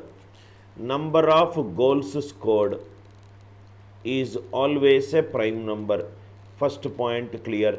Next one, average of the 11 players was also a prime number. Second, average is also a prime number. Second point. Third point, no player's individual tally was the same as anyone else or as the average. Everybody count of goals scored is unique. Everybody's count of goals scored will be a unique number, or no two players will have the same number of goals scored. No two players has the same number of goals scored. No two players has the same number of goals scored. And nobody has scored more than 45 goals. So everyone's goal count is less than 45. Everybody's goal count is less than 45. Now see here, sir, there are 11 players who played a match. 11 players has scored some goals. Everybody's goal count is a prime number. No two players have got the same goal count. That means no two players will have the same prime number. And the average of this goal count is, the resultant is also a prime number. Okay. And everybody's goal count is less than 45 goals. These are some of the key points given. Now we can solve these questions one by one. Everybody's goal count is less than 45. So write down all the prime numbers less than 45. The prime numbers less than 45 are 2, 3, 5, 7, 11, 13, 17, 19, 21 is not a prime number, 23, 29, 31, 37, 41 and 43. Totally 1, 2, 3, 4, 5, 6, 7, 8, 9, 10, 11, 14 we got. And every player has scored a prime number of goals. So I listed all the prime numbers less than 45. It is clear, right? Totally 14 prime numbers are there, but there are 11 players are there. That means 3 players goal count I should omit it. Okay. Average is also a prime number. So what we'll do is, we'll try to attack by using the answer options. What was the average of their goal scores? Average is nothing but sum of the quantities by the number of the quantities. Average is also a prime number. Average is also a prime number, which is given in the question. First option 27 is out because it is not a prime number. Last option 25 is out because it is not a prime number. Assume answer B. If I assume answer as B, which is 23, so this will become 23 equivalent to, there are 11 players, so S11 by 11. So S11 is nothing but 23 into 11, which is nothing but 253. Average is also a prime number. Average cannot be the goal count of the player. So 11 we should omit it. So 11 we should cancel. because 11 is given to the average. Total there are 14 prime numbers are there less than 45, but there are 11 players are there. But there are 11 players are there. 3 numbers we have to omit. So 11 we omitted. 2 more we have to omit. Again we will be smart and we will see at the answer options. See here, what is the minimum number of goals scored by a single player? If I take minimum number of goals as 5, so if the minimum number is starting with 5, that means 2 cannot be taken and 3 cannot be taken. 2 cannot be taken, 3 cannot be taken. Let us see the sum of all the remaining 11. 5 plus 7 plus 13 plus 17 plus 19 plus 23 plus 29 plus 31, 37, 41, 43. Let us see the sum of all these. 5 plus 7, 12, 12 plus 13, 25, 25 plus 7, 42, 42 plus 19, 61, 84, 84 plus, here it is, 29 plus 31, 60, plus 41 plus 43, 84, 84 plus 37, 121. These is nothing but 84. 5 plus 7, 12, 12 plus 13, 25, 25 plus 7, 42, 42 plus 19, 61. It is nothing but 84. So it is how much we got? We need to get 253. So 41 plus 43, 84, 84 plus 37, which is 121, 121 plus 60, 181, 181. Let us see whether any of the counting mistake it is also there. So what is the total sum we should get? 23 equivalent, 23, average is 23, right? So, sorry, then why I omitted 11? I omitted. I hope you understood the mistake. 11 should be present. 11 should be present. 23 should be omitted.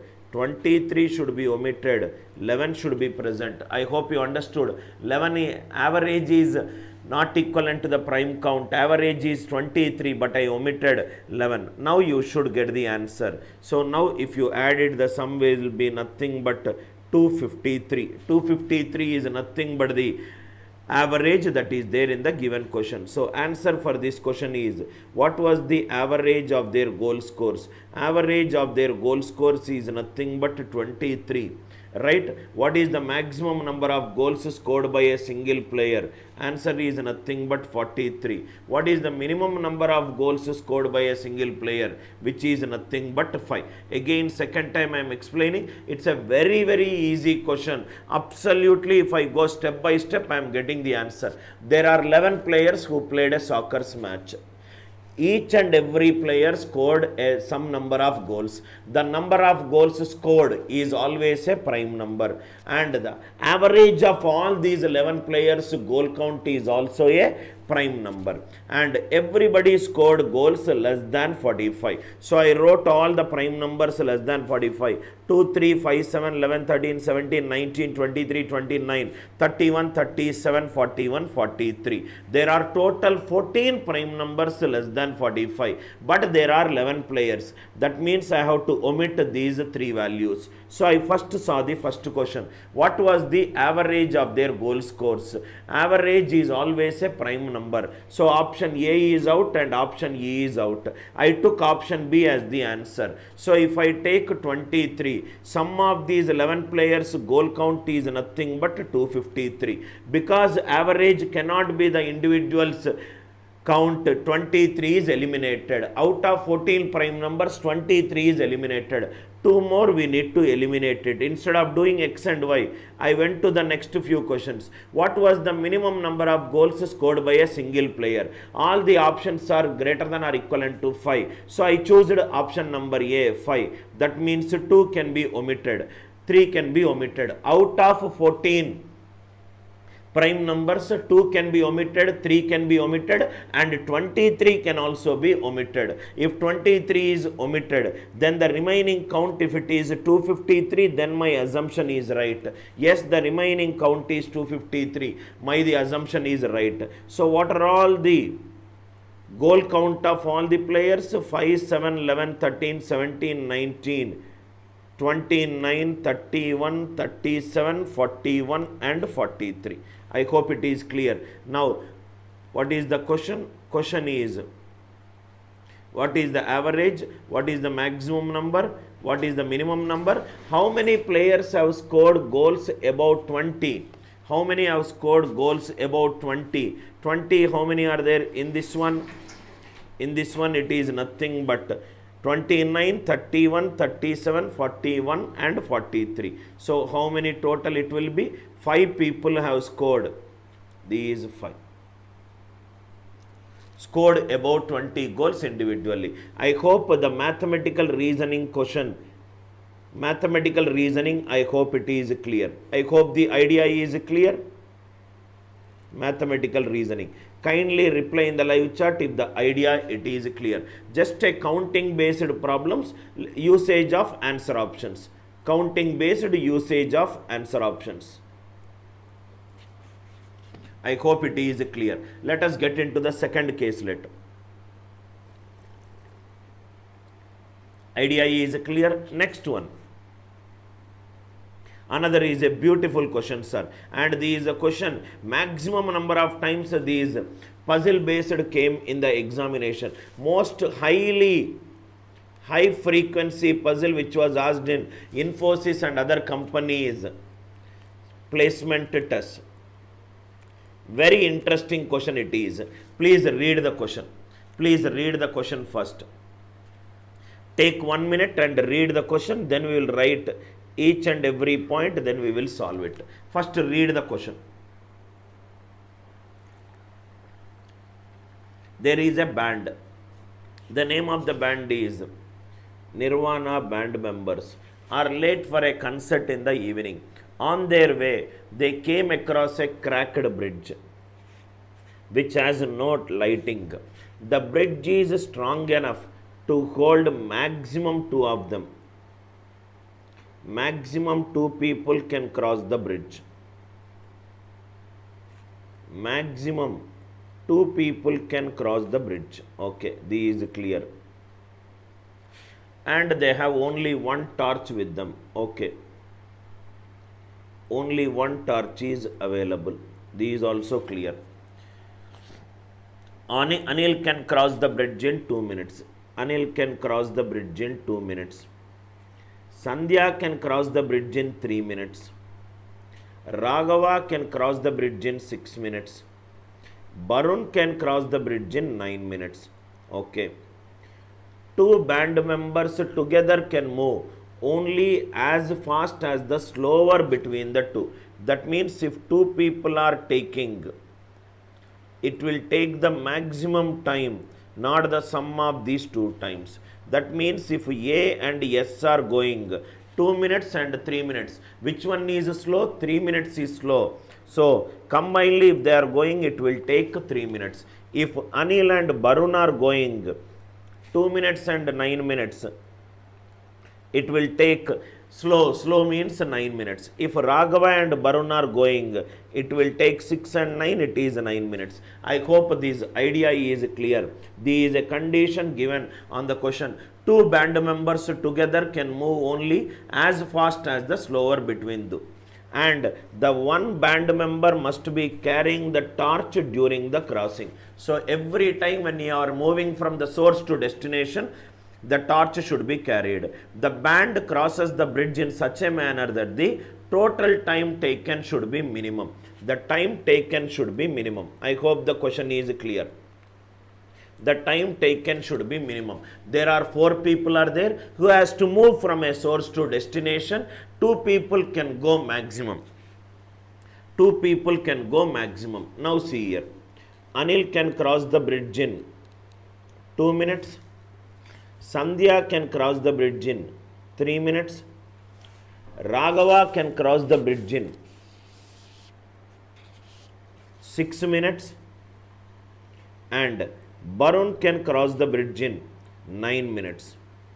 The condition is total time should be minimum. Total time for them to reach the destination, it should be minimum. Think logically, sir. Maximum 2 people has to cross the bridge. If Raghava and Barun start, Raghava and Barun 2 people can go, it will take 9 minutes.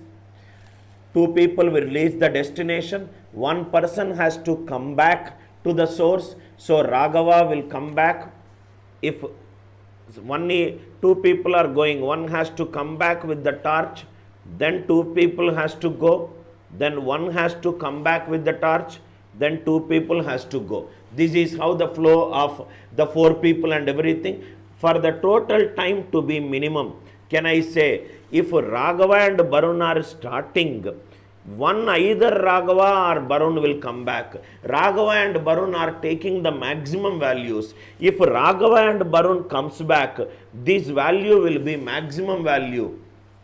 Are you with me? This value will be the maximum value where it will take maximum time. But according to the question, total time should be minimum. For the total time should be minimum, what is the conclusion? Conclusion is Raghava and Barun should not come back. Please write down. Raghava and Barun. Raghava and Barun. Raghava and Barun. Raghava and Barun should not come back. Raghava and Barun should not come back. If they come back, the time the take will become maximum. That means for them not to come back, Raghava and Barun should not go at the beginning. Raghava and Barun should not start at the beginning, because if they start at the beginning, 1 person has to come back. If the 1 person is coming back, then the total time is increasing. Total time should be minimum. Raghava and Barun should not come back. Raghava and Barun should not come back. Raghava and Barun should not start at the beginning. If Raghava and Barun is not starting at the beginning, let us make Anil, the time to reach the bridge is 2 minutes. Sandhya, it is 3 minutes. Raghava, it is 6 minutes. Barun, it is 9 minutes. Let Anil and Sandhya start going. 2 minutes and 3 minutes, they will take the slower value. So it will take 3 minutes to reach the destination.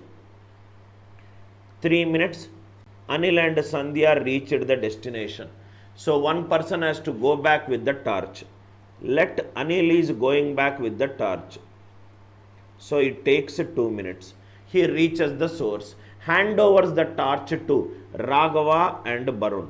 Both of them are going. If both of them are going, it will take the slower value, 9 minutes. Raghava and Barun reached the destination.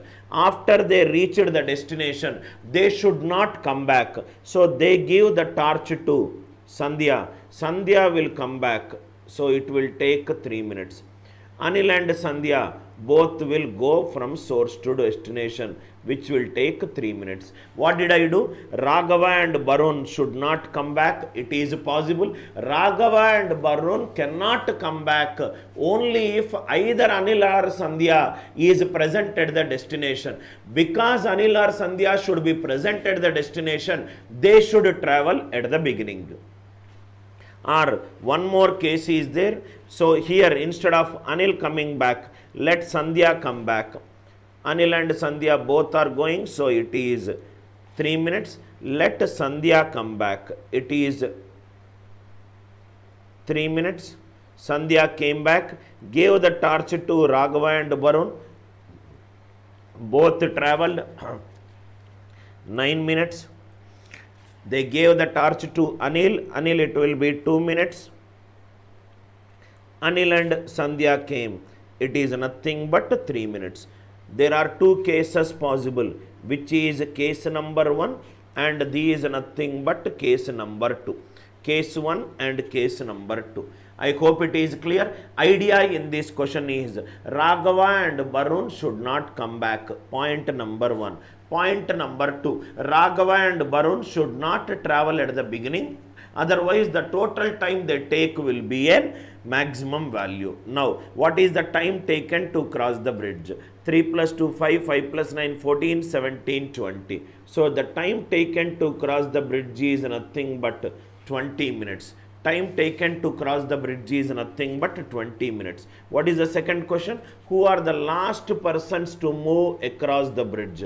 The last people to move across the bridge is Anil and Sandhya. How many ways are there such that all can cross the bridge in minimum time? There are two cases that came.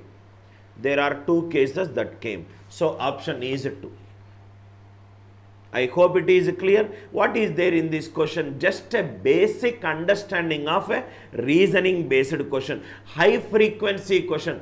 This question probably I might have seen more than 30 plus times in the last 15 years in various puzzle related problems which comes in placements. I hope it is clear. Kindly reply in the live chat if it is clear to you. If these Nirvana band members write people going from the source to destination, I hope it is clear to you.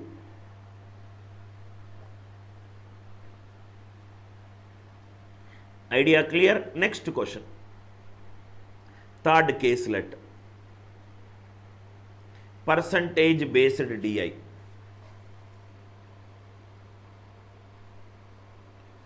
Percentage based DI.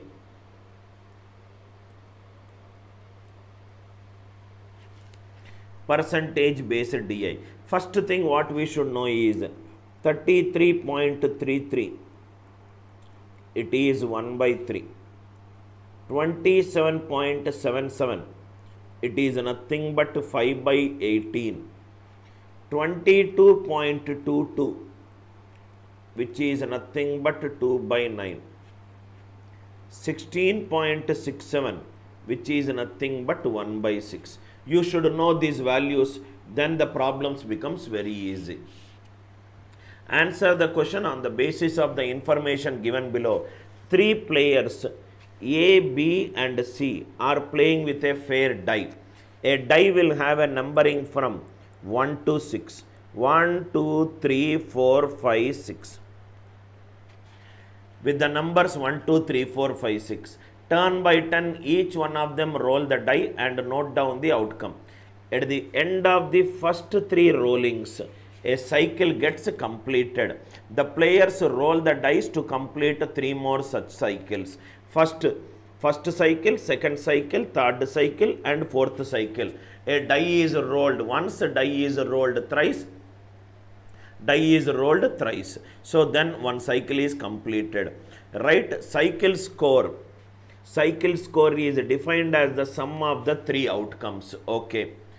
Following chart represents the cycle score of 4 cycles expressed as a percentage of the maximum possible cycle score. Maximum possible cycle score. See here, sir.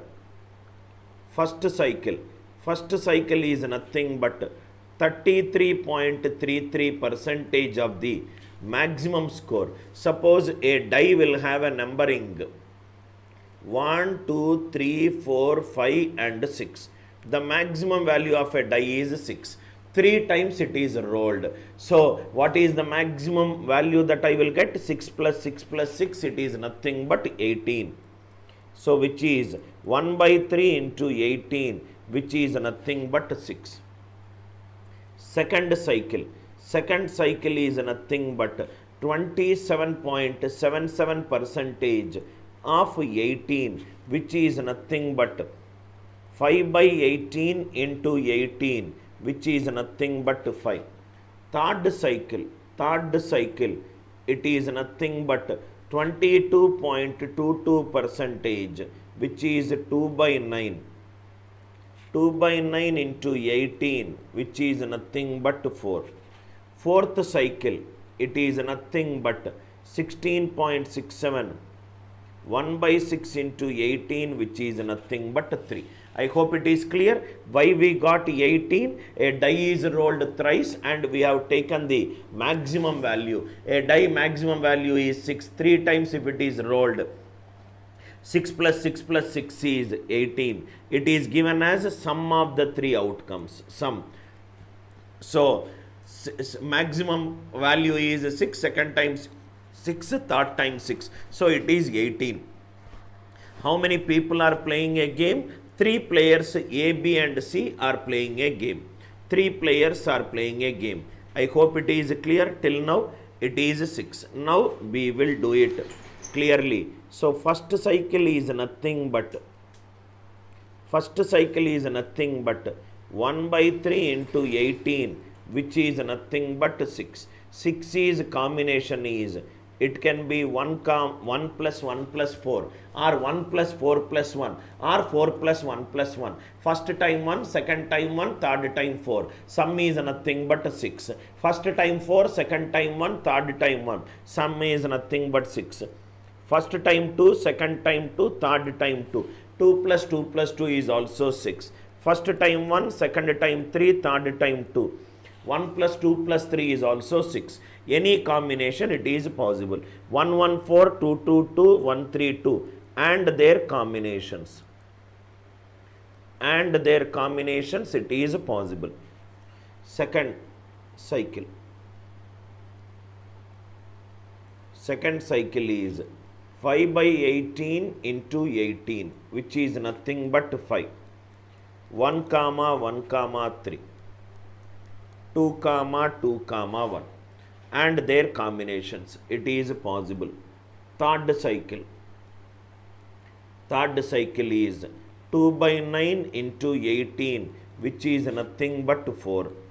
1 comma 1 comma 2, only this combination it is possible. Fourth cycle 1 by 6 into 18, which is nothing but 3. 1 comma 1 comma 1. I hope it is clear. So these are the various combinations that are possible. So first cycle, the first number could be 1, first number could be 4, first number could be 2, first number could be 3. Any of these combinations it is possible. I hope it is clear. This 33.33 is 1 by 3. These are nothing but 5 by 18. These are nothing but 2 by 9. These are nothing but 1 by 6. And why you got 18? It is the sum of the maximum outcomes that are possible in 3 cycles. 6 plus 6 plus 6. From where you got these 1 plus 1 plus 4? 3 people are playing a game to get a sum 6. Possibility is 1 plus 1 plus 4, 2 plus 2 plus 2 and so on. 1, 1, 1. Now we will solve all the questions. First question, which of the following outcome could never have been obtained by A in any of the 4 cycles? Any of the 4 cycles. A's outcome can be, if you see, A's outcome can be 1. A's outcome can be 4. A's outcome can be 2. A's outcome can be 3. Here 1 is also possible. Here 3 is also possible. 2 is also possible. 1 possible, 2 possible, 1 possible. Which are all the values which are possible? 1 possible, 2 possible, 3 possible, 4 possible. All the values are possible. Outcomes can have 1, 2, 3 and 4 are possible. All these 4 are possible. So what is the answer? Could never have been obtained. 1 possible, 2 possible, 3 possible, 4 possible. So answer for this question is none of this. I hope the idea it is clear. Answer for this question is none of this. Very, very easy question if you know it. Next one, read the question. In the third cycle, what do you mean by third cycle?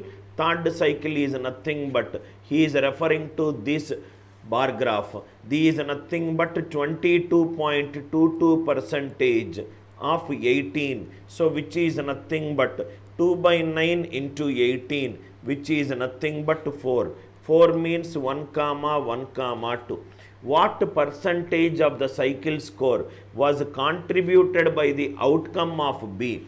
If outcome of B is 1, 1 out of 4, 25% can be the contribution.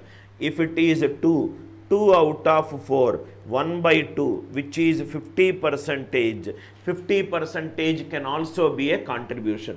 25 percentage can also be a contribution, and 50 percentage can also be a contribution. So answer for this question is cannot be determined. Answer for this question is cannot be determined. Answer for this question is cannot be determined. I hope the idea it is clear.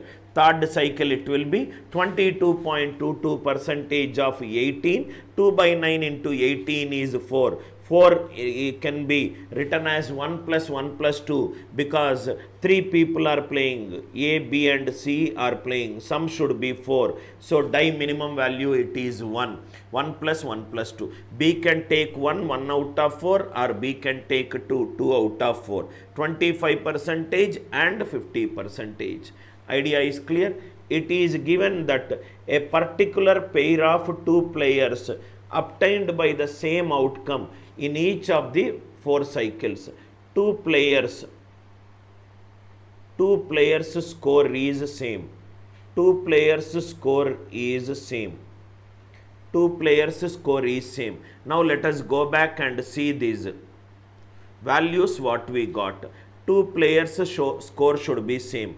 So here 2 players score is same. 1 comma 1 comma 4. Let us see. If I take this case, second also 1 comma 1 comma 3 possible. Third also 1 comma 1 comma 2. 2 players same score. Fourth also 1 comma 1. It is possible. If I take 2 comma 2, these 2 players have got same in first and second. Third and fourth it is not the same. So what are the values that we got? Values which we got which will make it same is 1 comma 1 comma 4 we got, 1 comma 1 comma 3 we got, and 1 comma 1 comma 2 we got, and 1 comma 1 comma 1 we got. 2 players have got the same score. 2 players have got the same score. What is the question that he is asking? What was the outcome obtained by the third player in second cycle? This is the second cycle. This is the first cycle. First cycle, and here it is second cycle. Here it is third cycle, and right now here it is fourth cycle. Fourth cycle. Third player in the second cycle. Third player in the second cycle. Answer is nothing but 3. Answer for this question is nothing but 3. It's a very simple question. Just read the question and translate into an values, you will get the answer. In the second cycle, both A and B obtained 2 as their outcomes. Second cycle is nothing but 27.77 percentage of 18, which is nothing but 5 by 18 into 18, which is nothing but 5. So if it is 5, both A and B obtained 2, so C has to obtained which value? 1. Very easy question. These are the caselets. You must do it in round number 1. Very easy, less calculative, and no high data. Very easy kind of questions. I hope it is clear. Kindly reply in the live chat if this caselet solving is easy for you. What I did, first I calculated the fraction values for these percentages. Then die value is from 1 to 6. He said that cycle score percentage is represented as percentage of the maximum possible cycle score. Percentage of maximum possible, right? What is my possible cycle score? Cycle score is nothing but defined as the sum of the 3 outcomes. Maximum possible, first outcome maximum is 6, second outcome maximum is 6, third outcome maximum is 6. So that is the reason it is 33.33 percentage of 18, 27.77 percentage of 18, 22.22 percentage of 18, and 16.67 percentage of 18. I hope the idea it is clear. right? Reasoning based DI, some percentage based problems. Next one, two people crossing the bridge, average based problems, average high variety also we will solve. Another reasoning based problems. This is a problem based on a bridge game. Take 1 minute and read the question. Take 1 minute and read the question. Please read the question. Then we will solve the question.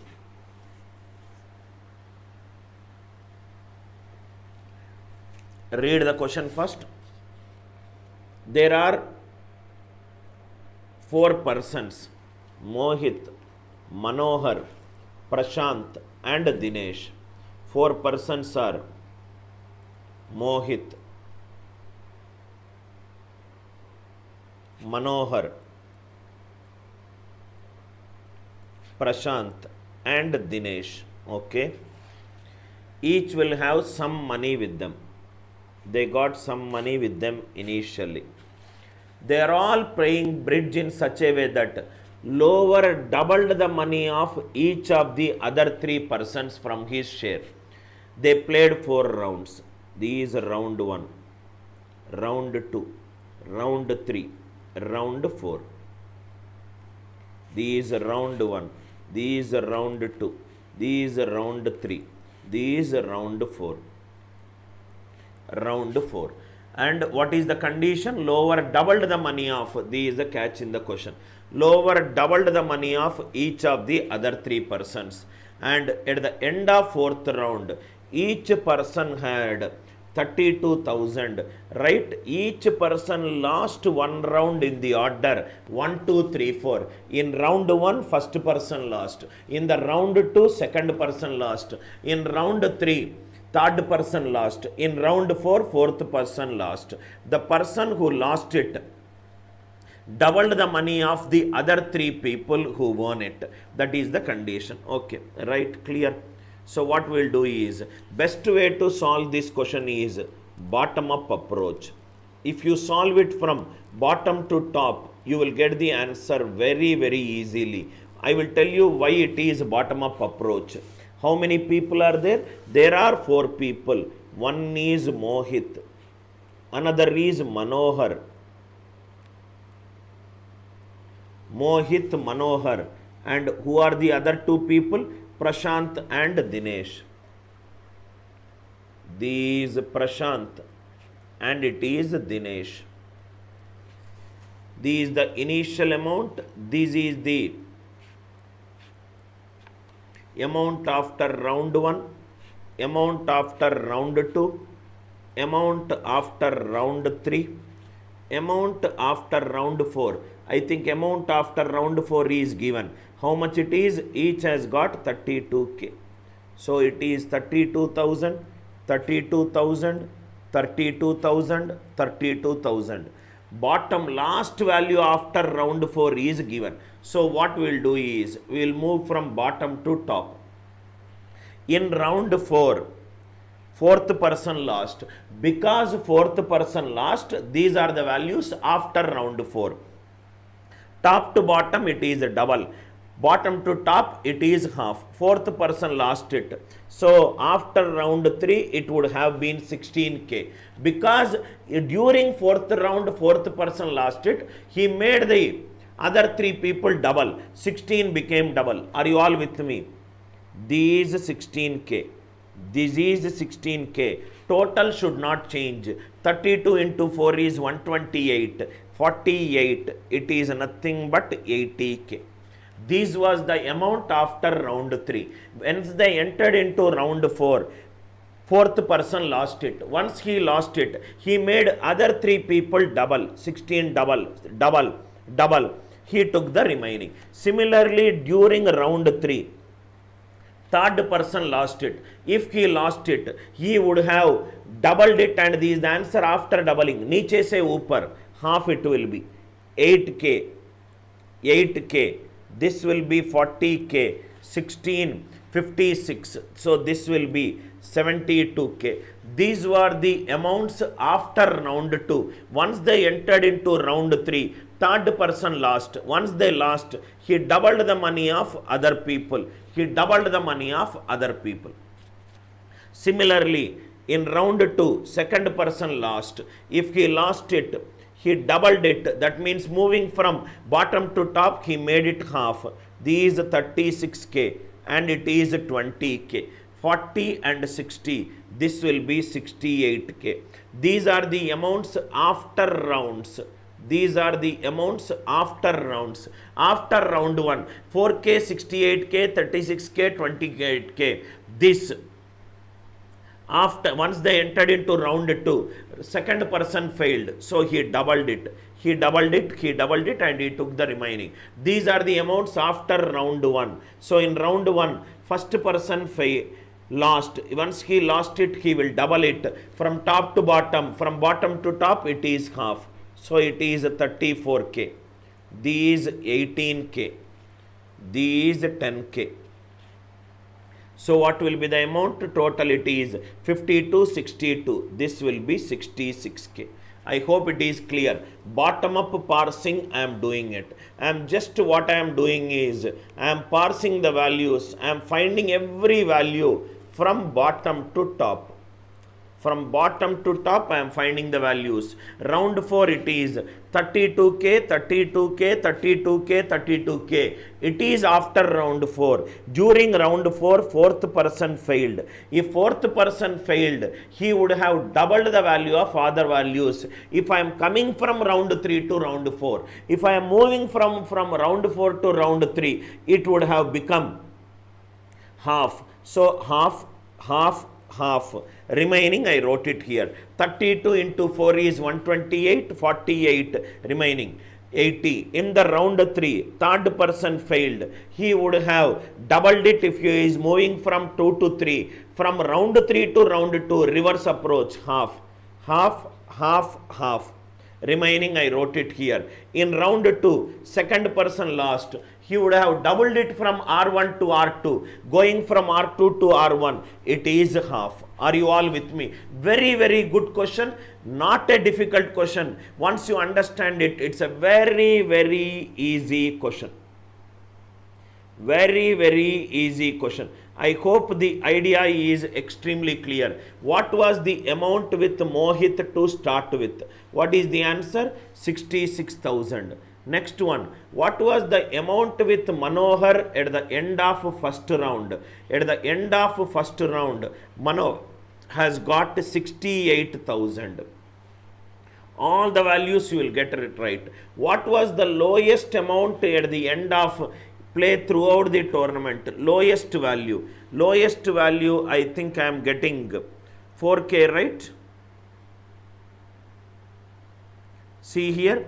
4k, here 4k, 4k. 4k who has got? Mohit has got. 4k, Mohit has got. What was the lowest amount? Okay. I hope the idea is clear. Let us make what was the highest amount. What was the highest amount? Let us see. Highest amount. Highest amount also we will see. What is the highest amount? Every time when we are getting highest amount here as 72k. Am I right? There is no other value. 72 is for the Prashant. Lowest and highest. Highest. I hope how to find the values using bottom up approach. Using bottom up approach. I hope it is clear to you. Bottom up approach way of solving the question. I hope it is clear to you. Idea is clear. Bottom up approach. Right? Next one. This question is clear now.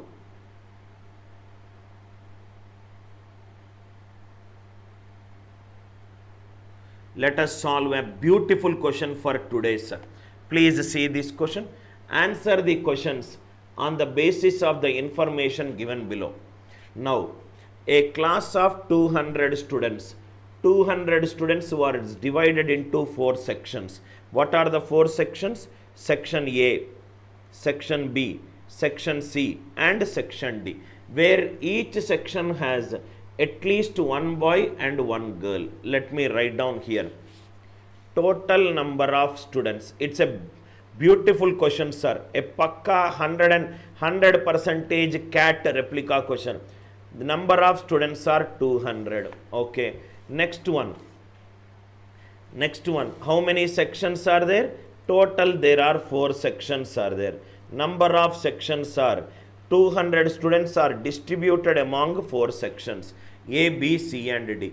Now what is the another condition it is given? There is at least one boy and a girl. There is at least one boy and one girl. Okay. There is at least one boy and one girl. The average weight of the students in the class is an integer. Average weight of the students in the class is an integer. Boys' average weight is given as 56. Girls' average weight is given as 45. Now see here. Boys' average weight is given as 56. Girls' average weight is given as 45. Now I am using allegation. First I will discuss what is this allegation concept. Allegation concept and the weighted average concept. You can use any concept, you will get the value. Suppose there are 68 kgs of rice costing 60 P1Q1 plus P2Q2. Suppose it is like saying that 68 kgs of rice costing 63 rupees is mixed with 85 kgs of rice costing 81 rupees. What is the average price of the mixture? What is the average price of the mixture? When two quantities are combined, then you will get averages. So P is nothing but P1Q1 plus P2Q2 divided by Q1 plus Q2. I don't want to write allegation directly, so I am giving you the proof for allegation. P1Q1 plus P2Q2 divided by Q1 plus Q2. P is nothing but the average price of the mixture. P1 is nothing but 68 kgs. Q1 is nothing but 63 rupees. P2 is 85 kgs. Q2 is 81. Now see here. We will deduce an important conclusion.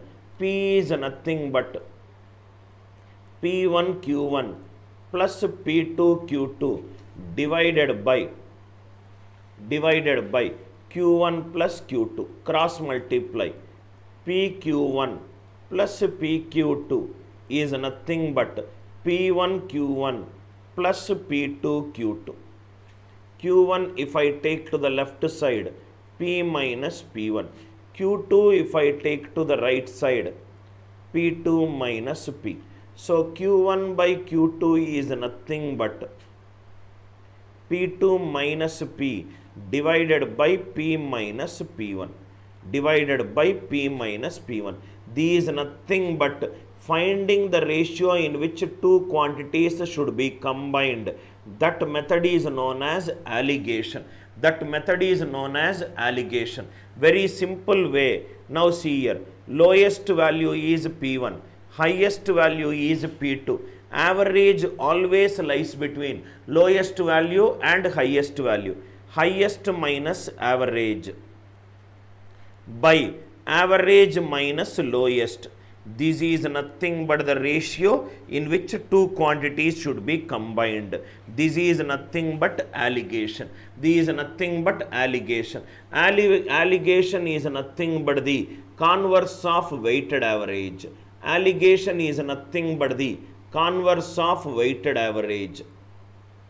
Allegation is nothing but the converse of weighted average. I hope it is clear. Allegation is nothing but the converse of weighted average. Right? One or two examples I will solve. Then this question can be solved effectively by using allegation in probably less than 5 minutes. Otherwise, X and Y related problems, it will be extremely difficult. I hope it is clear. So, allegation is Q1 by Q2 equivalent to P2 minus P by P minus P1. Now what we'll do is, we will take few examples. 30 and 40 should be combined to get 32.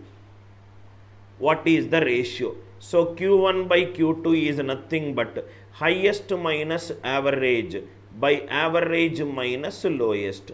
This is nothing but 8 by 2, which is nothing but 4:1.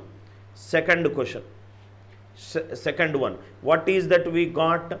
We got 68 kgs, 63 rupees is combined with 85 kgs of rice costing 81 rupees. Find the average price. Find the average price. So what is that we got? Q1 by Q2 is nothing but P2 minus P by P minus P1. So this is nothing but 68 by 85 equivalent to 81 minus P by P minus 63. 17 4s are, 17 5s are. 17 5s are. I hope it is clear, right? So this, if you solve it, you will get P equivalent to 73. 73. Just to check whether 73 is satisfying. 63, 81 and 73. Ratio is 81 minus 73, 8. This is nothing but 10. 8 by 10 is nothing but 4 by 5. 8 by 10 is nothing but 4 by 5.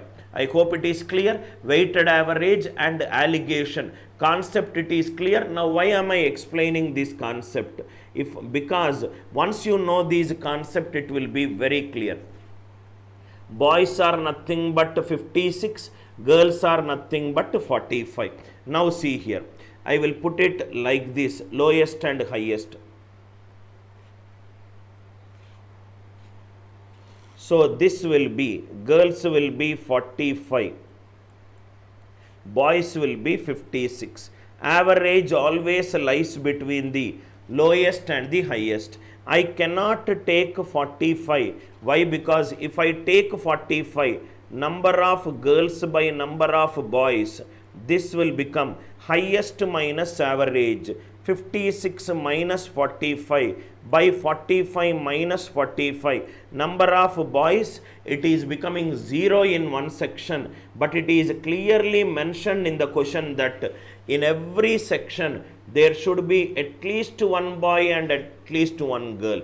Every section should have at least one boy and one girl. That means 45, it is not possible. Similarly, if you observe, I hope it is clear.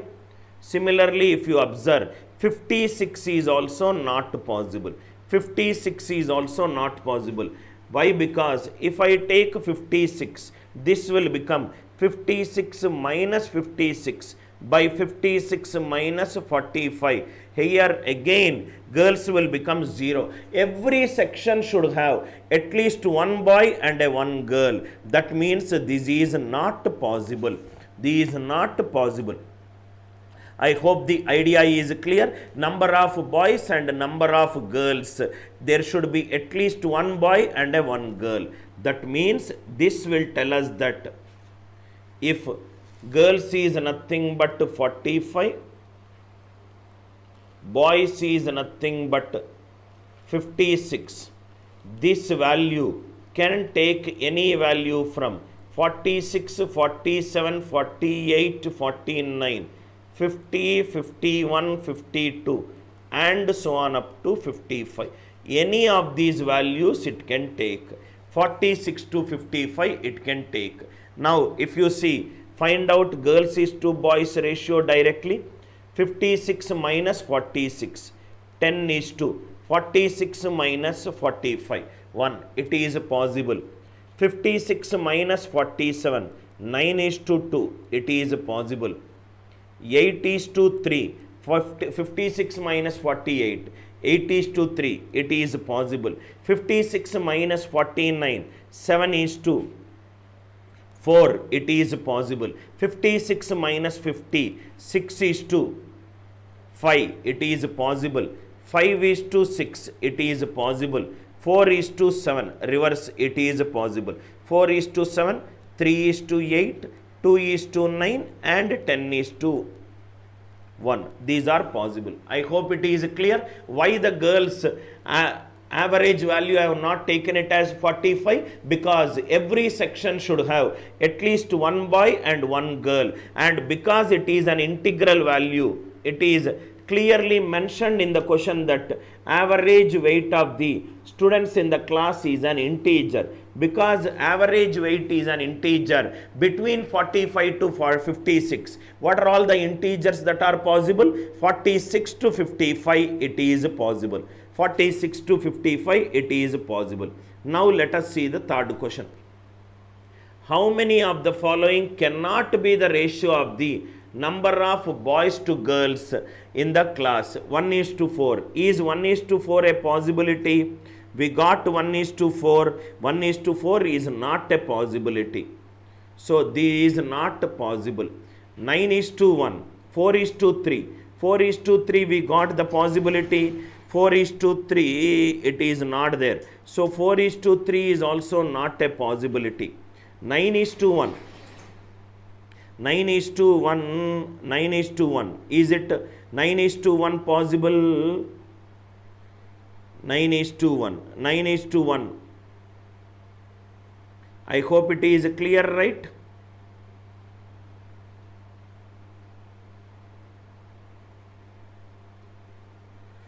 Nine is to 1. 9 is to 1 also it seems not possible. 3 is to 1 and 1 is to 1. 3 is to 1. Is it possible? What is he asking?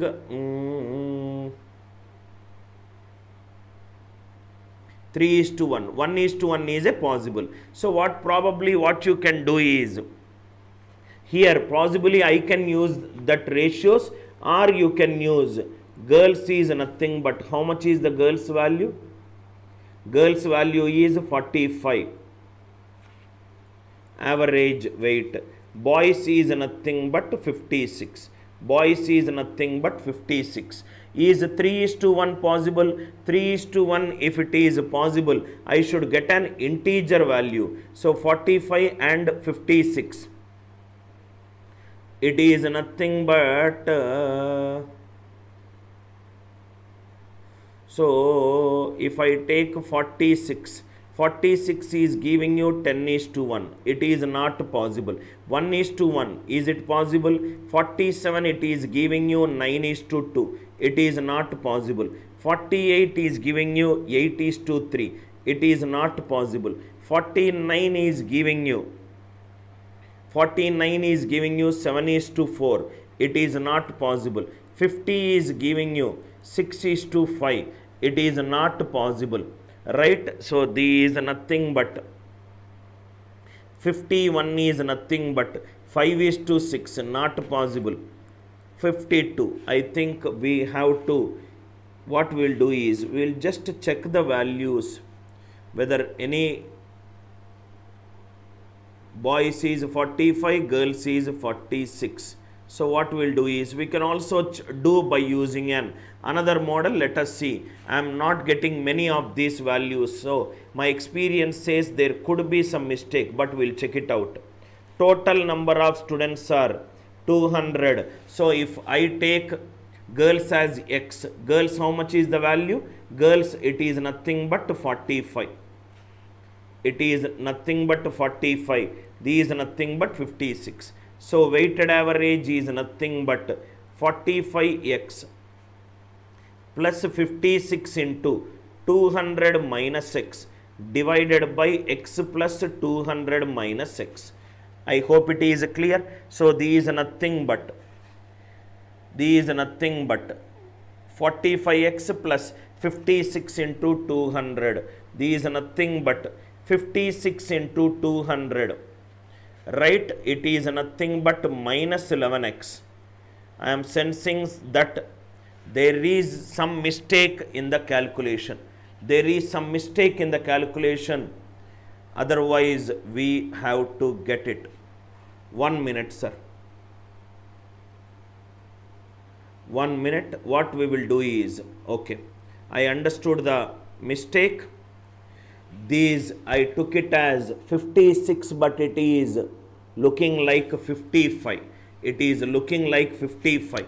I hope the idea is clear to you. It is looking like 50.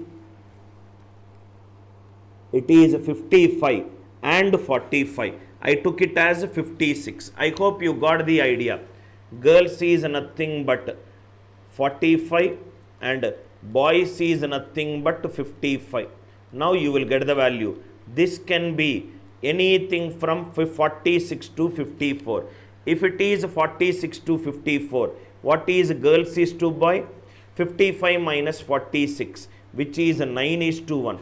47, which is nothing but 45, 55, 47. 47 is nothing but 8 is to 2. 48 is nothing but 7 is to 3.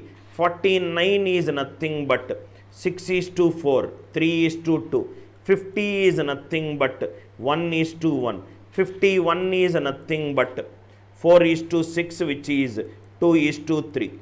Now you will get the answer. I took that value as 56, but it is 55. 2 is to 8 and 1 is to 9. Right? That's the beauty of experience. Experience somewhere in subconscious, it will tell that you are going wrong somewhere. I hope you got the idea.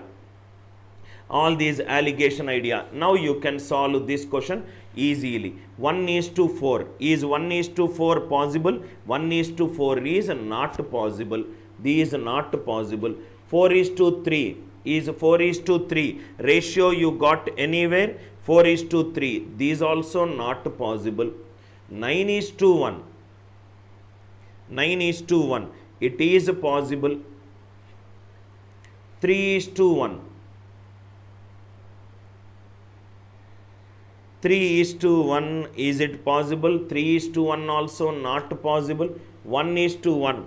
It is possible. So how many values cannot be possible? 3 values cannot be possible. I hope it is clear. Please be extremely careful while reading the question. Right? Girls is given as 45 and boys is given as girls is 55, boys is 45. 45 I cannot take because boys or girls, in every section there is at least one boy or one girl.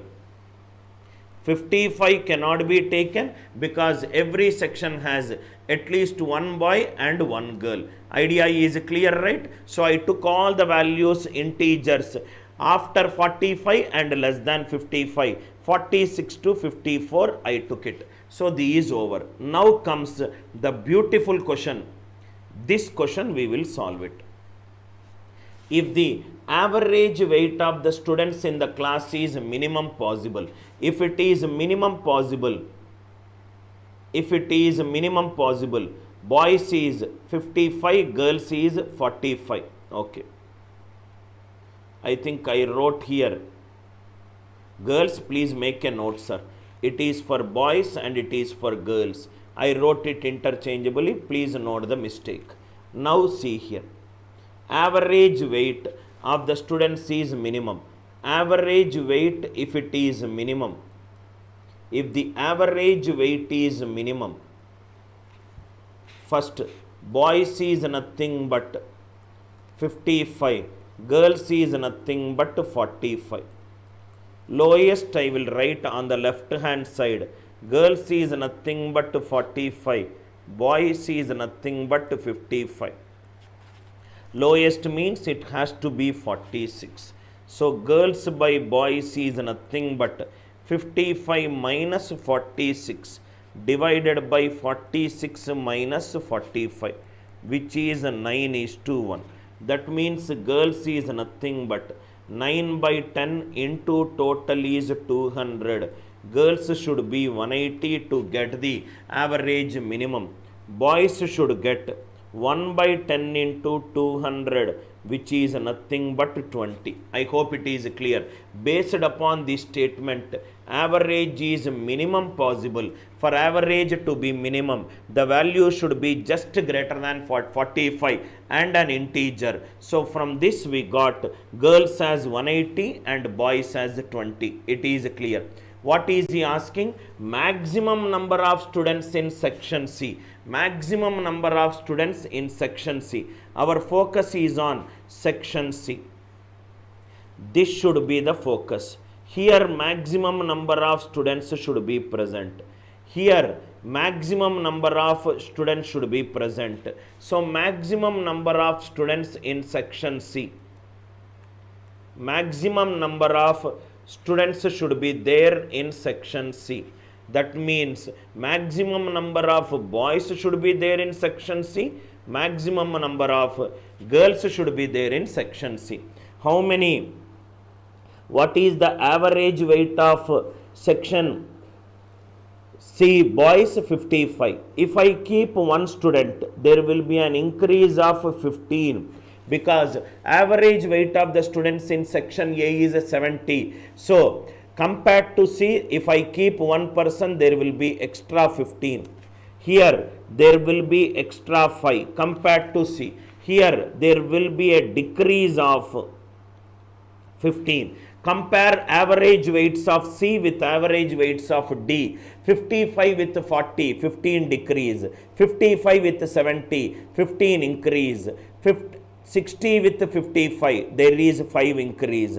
Every section will have at least one boy and one girl. This should be maximum. So I will try to make A, B and D minimum. How can I make A, B and D minimum? I will keep 2 boys here. Minus 15 into 2 is minus 30. I will make 1 here and I will make 3 here. What will happen if I do like this? 5 3s are 15. 15 plus 15, 30. 30 minus 30 is 0. 0 means this became the lowest possible. A, B and D became the lowest possible. C will be highest. So, here what will be the remaining? Boys is nothing but 20. Remaining it will be 14. Remaining it will be 14. Similarly, see here. Section C I want. Section C average weight is 45. This I want maximum. So, I will make A, B and D minimum. Here it is 40. 40 means it is a decrease of 5. Here it is 50. Here it is increase of 5. Here it is 55. Here it is increase of 10. So this will be 10. Here there will be 3 people. If I keep one person, 1 into 10, 10, 1 into 5, 5. 10 plus 5, 15. 15 minus 15, it is 0. I want this to be maximum. So another 3, I am making the sum as minimum. So out of girls, totally for the average weight to be minimum.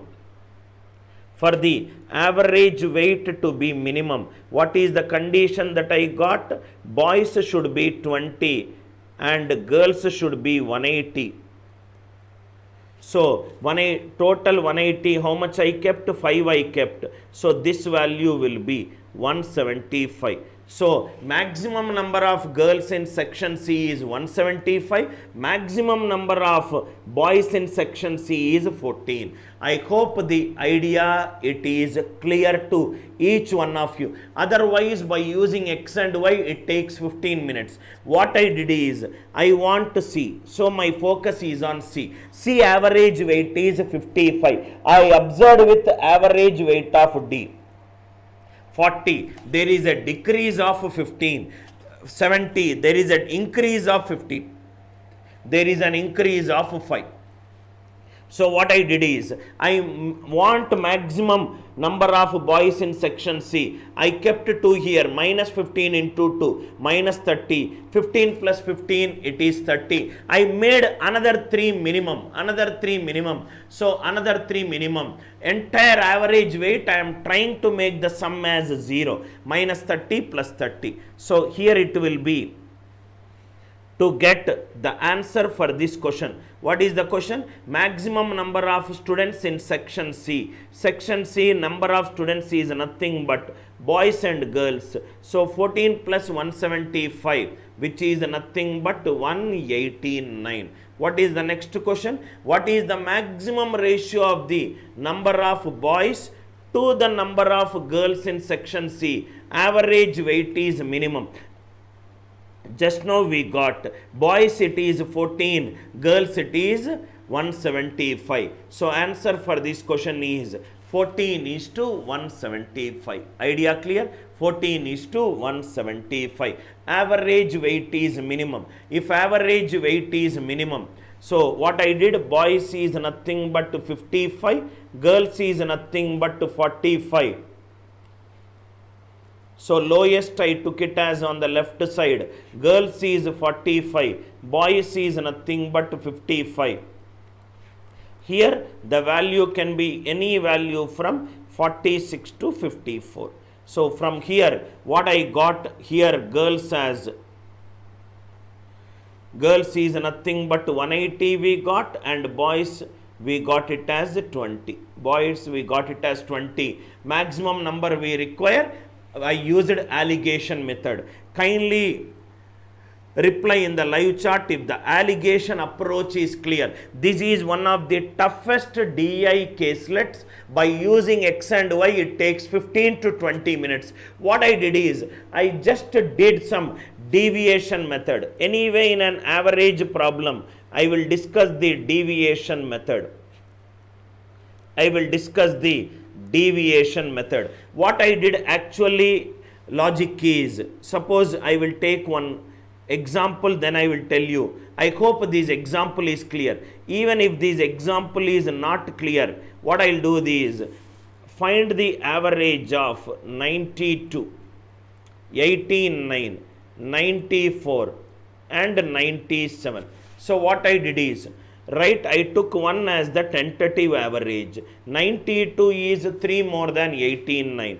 89 is not more than 89. These 5 more than and these 8 more than, divided by 4. I hope it is clear. These are nothing but the deviations. Even if I take 92, these 0, these minus 3, these plus 2 and it is plus 5, divided by 4, answer will not change. This is nothing but a deviation method in averages. This is nothing but an deviation method in averages. That is what exactly I did it here. Deviation I did it. What I did? Now see here. Again I am repeating. I want the maximum number of students in section C. Every section will have 1 boy, 1 girl. Average weight of the students is 55. So if I keep 1 student here compared to section C, it will be 14. See here, 40, 55, 70 and 60. If I take it as 55, there will be 15 drop here. There will be 0 drop here. There will be 15 increase here. There will be 5 increase here. I hope it is clear. That is what exactly I did it. It is plus 15 and it is plus 5. Now this I want maximum. So I made another 3 minimum. I kept 2 people, 1 person, 3 people. 15 plus 15, 30. 30 minus 30, it is 0. Here also there is a decrease of 5. There is an increase of 5. There is an increase of 10. 1 person, 3. Total sum should be 0, sir. Because this is average. What am I doing is, I am doing weighted average concept here. So 5 here. So here it is 175 and here it is 14. Idea is clear. Beautiful way of looking at a question from an average weight point of view. Kindly reply in the live chat if this concept is clear to you. You don't need any x and y. You can solve this question aram se, slowly, steadily you can solve this question, you will get this answer. I hope the idea is clear. Kindly reply in the live chat if the idea it is clear to you. Now see here, this is caselet number 1. 2 caselets will cover. Caselet number 1. Please read the question first. Question is, answer the question on the basis of the information given below. For the National Sudoku Championship, the participants from the entire country was divided into 2 zones. North zone, who qualified from round 1 were invited to round 2. And similarly, the participants who are qualified from round 2 were invited to round 3. So there are 2 kinds of divided into 2 zones. One is north zone and another is south zone. North zone and south zone. Listen carefully, sir. First I will draw the table here. So there is north zone. The entire zones are divided into north zone and south zone. Okay. There are 3 rounds of competition, which is R1, next is R2, and next is R3. There are people who participated in round 1. Based on a criteria, they qualified. The people who qualified in round 1 will become the participants of round 2. You don't need to write it. Will become round 2 participants. Similarly, the people who qualified in round 2 will become the participants in round 3. Same procedure is also there for participants and qualified. Participants and qualified. Round 1, round 2 and round 3. Now we will read each and every statement, we will convert into an mathematical expression. The north zone participants who qualified from round 1 were invited for round 2. Similarly, the participants who qualified for round 2 were invited to round 3. Okay. In round 3, the number of participants in round 3, the number of participants who qualified from south zone were half the number of participants who qualified in round 2 from north zone.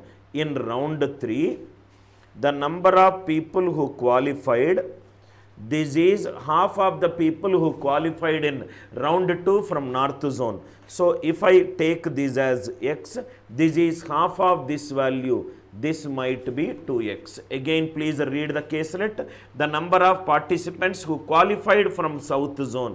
Who qualified from south zone, it is x. It is nothing but the half the number of participants who qualified in round 2 from north zone. So it is 2x. Now what is the next statement? In round 2, 140 participants from south zone did not qualify. 140 participants from south zone did not qualify. So these are nothing but minus 140. Okay, next one. From north zone, in each of the 3 rounds, 25% of the invited participants qualified for the next round. 25 participants qualified for the next round, 25%. So if it is people who qualified for round 2 will become the participant, 25% qualified. So 2x into 25% is 1 by 4. I am getting x by 2. I don't want to work with the fraction. So what I will do is, instead of calling it as x and this becoming 2x, what I will do is, I will call this value as 2x. If this is 2x, this is half of this value. So these will become 4x. People who qualified in round 2 will become participants in round 3. People who qualified in north zone is 25% of the people who participated, so this will become x. I don't want to work with fractions, so these 25%, so this will become 16x, because 25% qualified, 25% of 16x is 4x. People who qualified in round 1 will become participants in round 2. These 16x and these nothing but 64x, these 4x, and it is nothing but x. I hope it is clear. Till now this table, it is clear to us. The people who participated, right, is can be obtained by multiplying with 4 times the number of people who qualified. So this is clear. So to make it little look easy, we will erase all these things. This is what the entire table is given. This is what the exact table will look at is. Let us see entire 3 conditions and let us see whether we did it. In round 2, 140 participants from south zone did not qualify. 140 participants from south zone did not qualify. Statement number 2 is perfect. North zone, in each of the 3 rounds, 25% of the participants qualify for the next round. 25% qualify for the next round. 25% of 4x, 25% of 16x, 25% of 64x. What is the next one? We are just checking so that this is the basic premise for us to solve. In round 3, number of participants who qualified from south zone were half the number of participants. So if this is nothing but half this value, half of 4x is 2x. Everything is perfect. Now first question. What can be the minimum number of participants in round 1 if the number of participants from round 1 was less than that from south zone? So it is a minimum number, and the number of participants are always integers. Because they are integers, I want a minimum value. This will be 64x plus 1. So, and the same case is also valid for qualified. 16x plus 1. These 16x plus 1. This is 16x minus 139. This is 16x minus 139. Participants should always be greater than or equivalent to qualified. P stands for participants. Right? Again, I am repeating it so that, right? So there is a national Sudoku championship. There are 2 zones. It is north zone and south zone.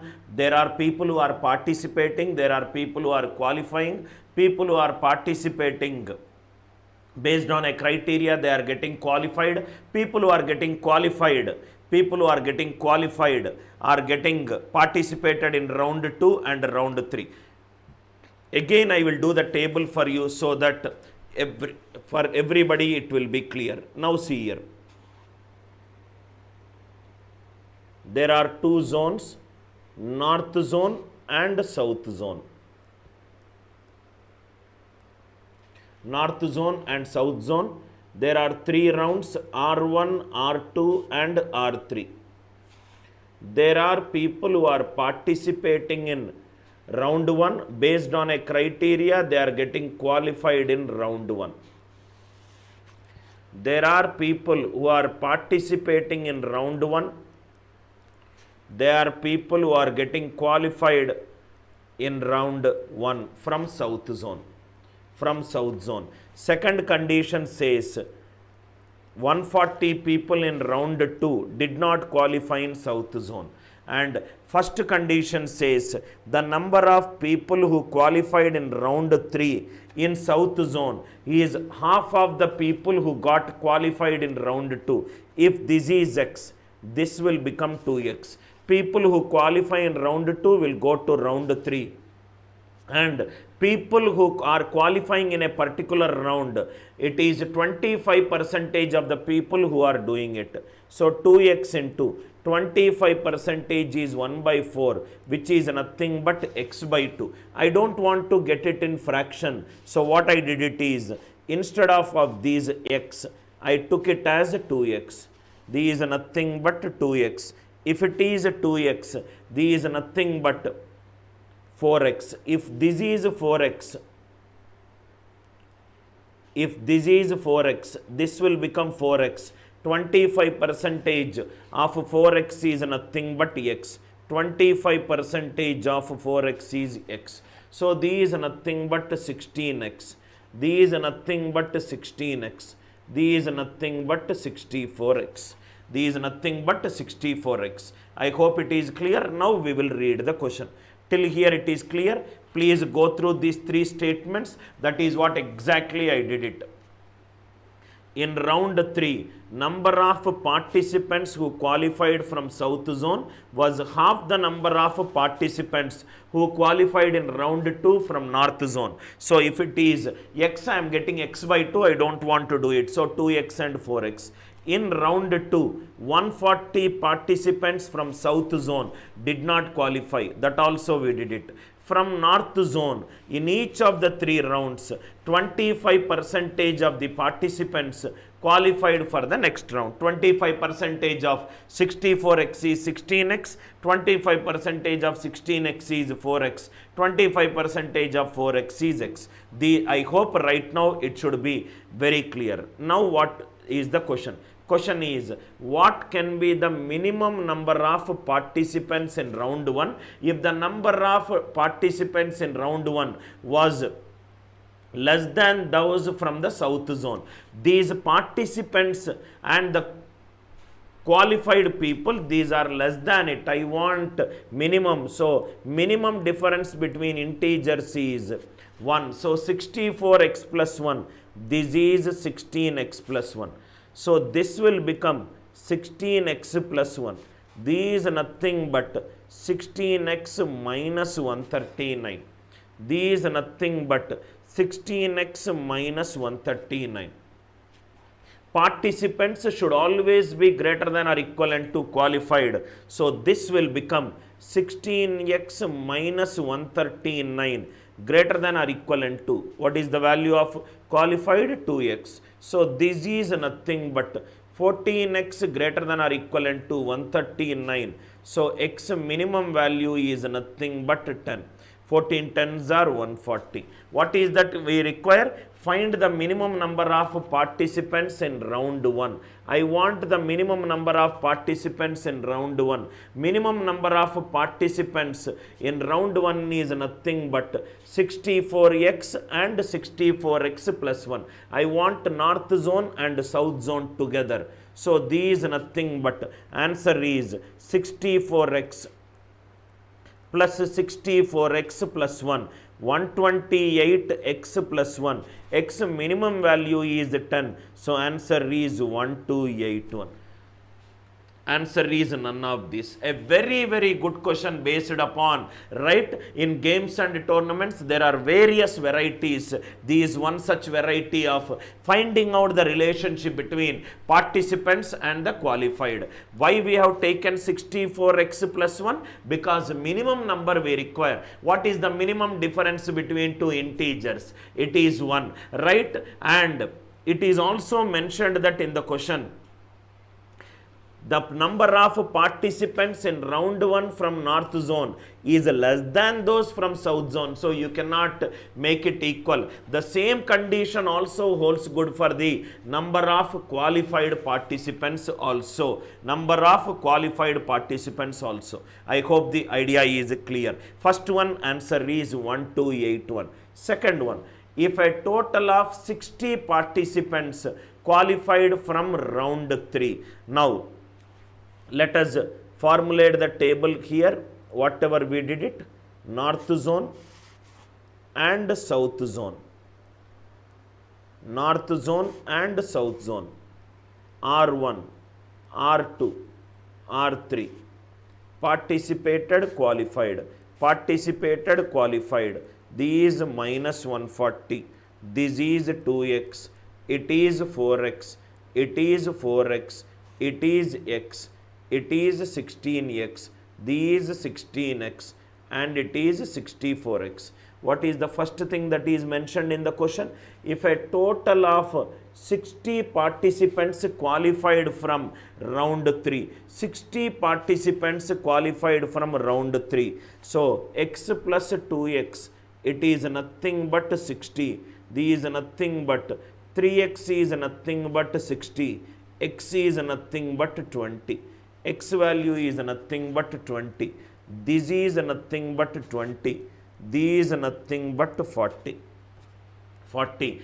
What can be the minimum number of participants from both the zones together who qualified from round 1? So, if participants is always greater than or equivalent to qualified, if the qualified people are 40, participants can also be 40 or greater than, but I want minimum. If it is 40, this will also be 40. Minus 140, this will be 180. So if this is 180, this will also be 180.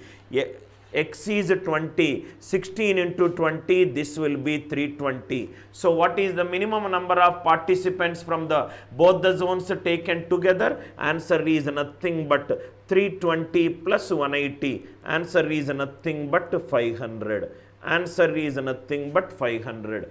Answer for this question is nothing but 500. I hope the idea is clear. Again I am repeating it. First thing that is given is x plus 2x, which is 3x is 60, x value is nothing but 20. So 2x will become 40. P is greater than or equivalent to Q. So if I take here, suppose if I take 41, this will become 41, this will become 181, this will become 181. 320 plus 181 is 501. I want the minimum number of participants. So P is greater than or equivalent to Q, where P is participants and Q is qualified. So this has to be 40. If this is 40, this is 40, 180. Answer for this question is 500. I hope the idea is crystal clear to you. Next one. Another one, right? If in round 2, we have to make the table again, because the premise only few conditions are same, remaining all are different. R1, R2 and R3. These participated, qualified. These participated, qualified. These minus 140. These 2x. These 4x. These 4x. These x. These 16x, these 16x, and it is 64x. What is given in the question? Question is, let us read the question. If in round 2, number of participants who qualified from both the zones are equal. If in round 2, number of participants who qualified from both the zones are equal. So if it is 4x, this will be 4x. This will be 4x plus 140. This will be 4x. These is nothing but 4x plus 140. Participants, I don't know A. Participants is always greater than or equivalent to qualified. A is always greater than or equivalent to 4x plus 140. A is greater than or equivalent to 4x plus 140. So what is the question that is there? Question is nothing but find the minimum number of participants who appeared in round 1. Round 1 who appeared is nothing but 64x plus A. Minimum value of x will be 1. If x minimum is 1, A is greater than or equivalent to 144. So answer for this question is 64 into 164 plus 144. Answer is nothing but 208. Very easy question if you go statement by statement. Answer for this question is 208. Nothing I did. These both are equal. So 4x became 4x. Because it is minus 140, this will be 4x plus 140. This will be 4x plus 140. This I don't know. I called it as A. Participants is always greater than or equivalent to qualified.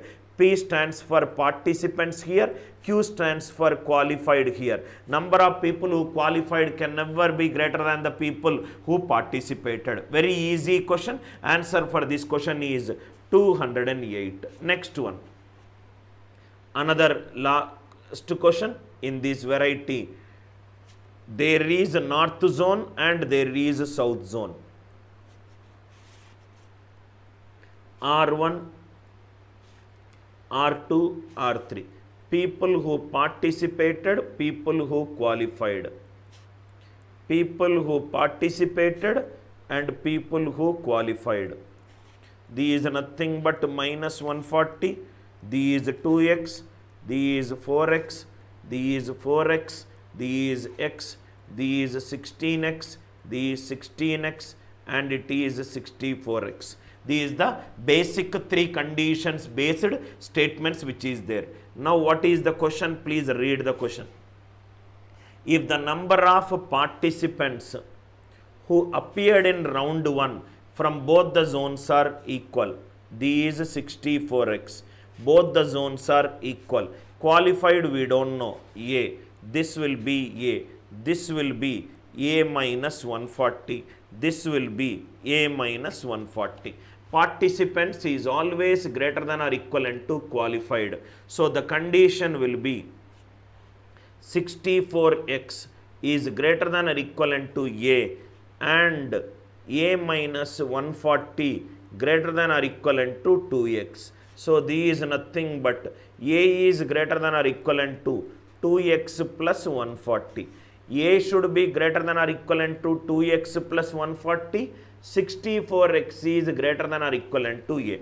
If I take x value 1, A will become 142. 64 into 1, 64 greater than 142. Not possible. If x is 2, A will become 144. 64 2s are 128, not possible. So the only value that is possible is x is 3, A value will become 146. 64 3s are 192. x3, A 146. What is that we require?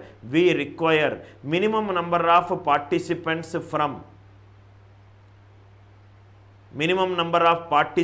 from south zone who qualified. A value we require. A minimum value is nothing but 146.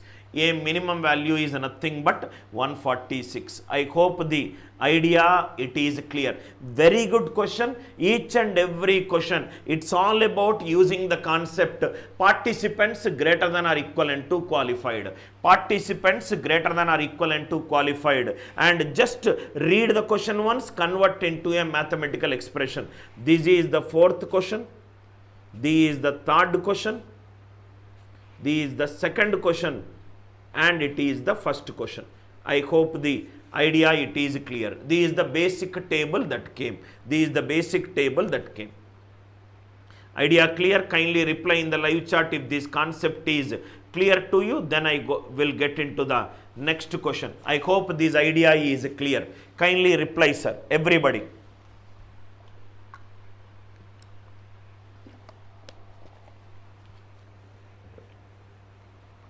I hope it is clear. One more caselet is pending. That also we will discuss. Everybody clear, right? Next one. Another is a beautiful question, right? So, in the graph, the foreign names are there. So, we will replace Arun with Alex, Balu with Brendan, Chandu with Chris, and Daniel with Danny. Okay. Daniel with Danny. First read the question. In logical reasoning DI caselets, most important thing is to read the questions. There are 4 students, Alex, Brandon, Chris and Daniel, who appeared in 3 exams each. There were 50 questions in each exam. See here.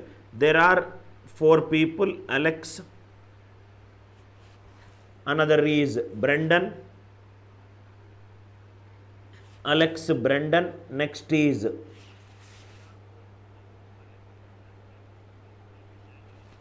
next value is Chris, next name is Chris, and the last name is Daniel.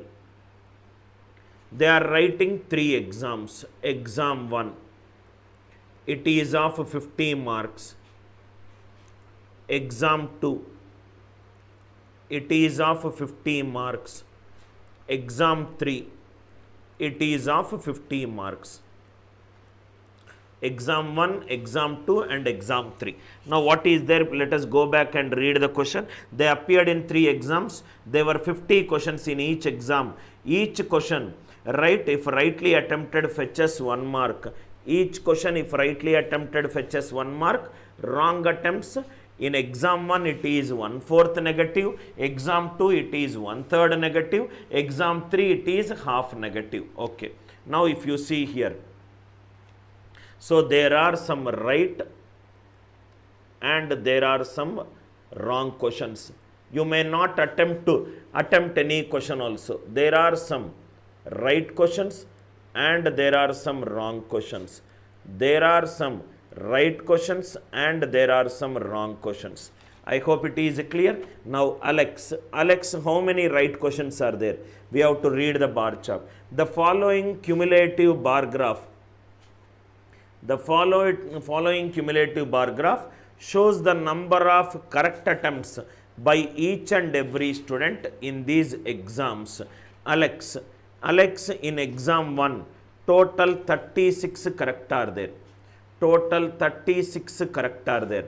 In exam 2, from 36 to 68, 32 correct are there in exam 2. And in exam 3, 68 to 96, 28 right are there. It is a cumulative bar graph. Similarly, Brendan, these 32, these 30, and it is 32. Brendan, it will be 32, 30, 32, 32, 30 and 32. Chris, it will be 28, 27, 34. 28, 27 and 34. Okay. Daniel, 30 to 60 it is 30. 84 to 60 it is nothing but 24. 30, 30, 24. 30, 30, 24. Converted the cumulative bar graph into a tabular chart. I hope it is clear. Right, wrong, right, wrong, right, wrong. Now, please read again one more question, one more statement. Number of questions attempted wrongly by Chris in each exam ranges from 8 to 14.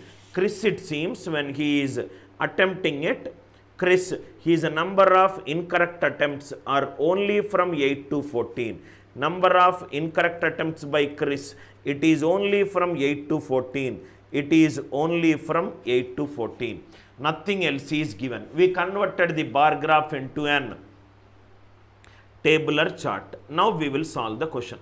What is the first question? First question is, out of the given 4 students, how many students can get equal marks in all the 3 exams? Out of the 4 students, how many students can get equal marks in all the 3 exams? Equal marks I require. Now please see here. Equal means, suppose Alex should get equal marks. That means all the 3 should be together at 28 equal marks, right? These are right. Out of 50, Alex attempted 28 right. There are no more right attempts. If there are wrong attempts, the score will decrease. It cannot go above 28.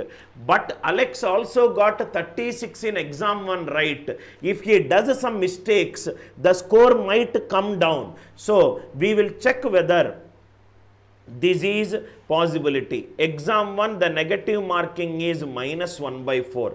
Exam 2, the negative marking is -1/3. Exam 3, the negative marking is -1/2. Assume that he attempted all the remaining 14. There are 50 questions are there. Remaining are 14 questions. Assume all the 14 he attempted incorrect. 14/4 is 3.5. 36 minus 3.5 is 32.5. I should not get 20. I will not get 28. Alex cannot have all the 3 exams net score. I hope it is clear. Similarly, Daniel, 30, 30, 24. All the 3 equal means 30 should come to 24, because there are lot of incorrect attempts that could be there after attempting 30 right. 24 cannot increase because right is 24. You have only 2 choices. Either you cannot attempt a question, or you can leave.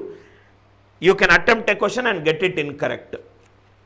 So remaining 20 questions are there. If all 20, if he does incorrect, 30 minus 5 will be 25. All the 3 cannot be equal. This cannot be equal. This cannot be equal. 28, 27 and 34. So 34 can become, minimum number of attempts is nothing but lowest value is 27. 27 can be possible by 28 minus 1/4 of 4. But there is a condition that is given in the question. Number of incorrect attempts by Chris should be from 8 to 14. This case it is not possible. So even if I take 28 minus 1/4 of 8, 28 minus 2, 26. 26. Here it is starting from 8 to 14. So let me take the multiple. 27 minus of 1 by 3 of 9, 24. 24 is not even possible because 1/4 of 14 is 3.5. Like that, Chris is also not possible. I hope you are all there with me. Why Chris is not possible? Chris is not possible. Why? Because of this. Alex, Brendan, Chris and Daniel. Just now we did it. This is 30, 30, 24. These 28, 27 and it is Brendan. Brendan, how much it is? 32, 30, 32. 32, 30, 32. Alex, how much it is? 30, 30, 24. 30, 30, 24. Chris is 28, 27, 34. 34. The number of incorrect attempts by Chris should be from 8 to 14. Should be from 8 to 14. These are right, these are wrong. These are right, these are wrong. Right and wrong. These are nothing but exam 1, exam 2, exam 3. Exam 1, exam 2 and exam 3. Now see here, right? So what all cases we have not possible? Alex is not possible. Daniel is not possible. Chris also. Even if I take the worst case for Chris, incorrect will be 1/4. Here it is 1/3. Here it is half. So here it is half of 14, which is nothing but 27. Here 27 to get the case, it has to be 1/4 of 4. But the minimum number of incorrect attempts has to be from 8 to 14. Chris also it is not possible. 32, 30, 32. So these can be 32 minus 1/4 of 8.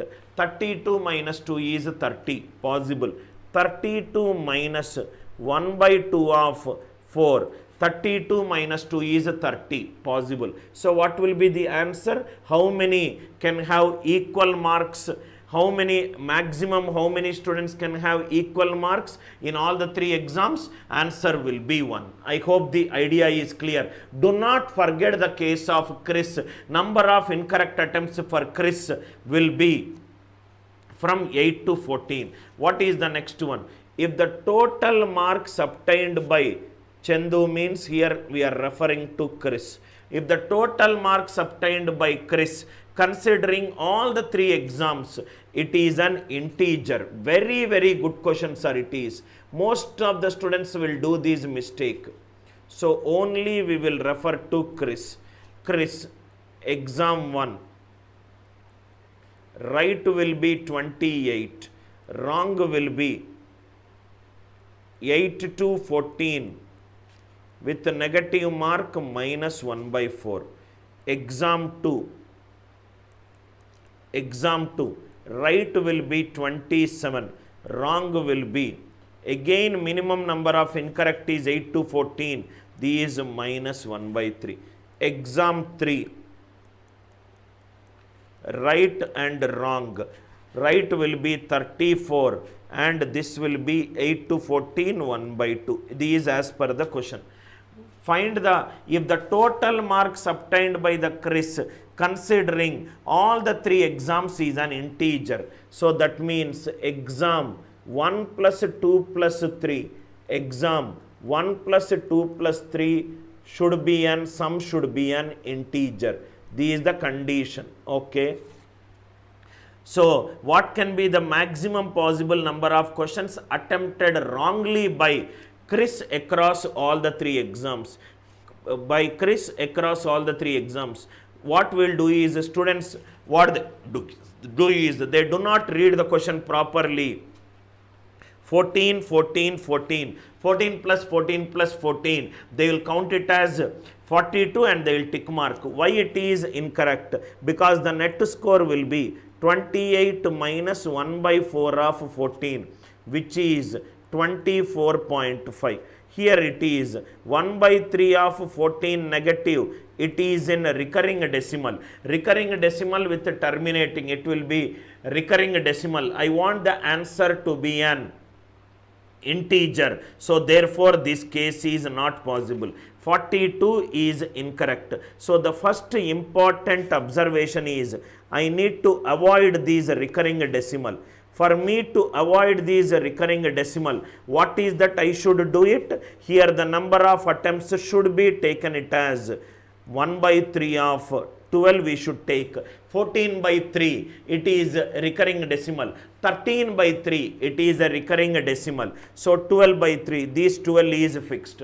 Again the students will do a mistake. What they will do is 14 plus 12 plus 14, they will tick mark 40. 40 is also incorrect because it should give an integer. 28 minus 1/4 of 14, it is 0.5. Here it is an integer. 34 minus 1 by 2 of 14, it is an integer. Integer plus 0.5, I got a decimal value, so it is incorrect. 40 is also incorrect. 40 out, 42 out. So what is the next case we have to do? Anyway, this is fixed.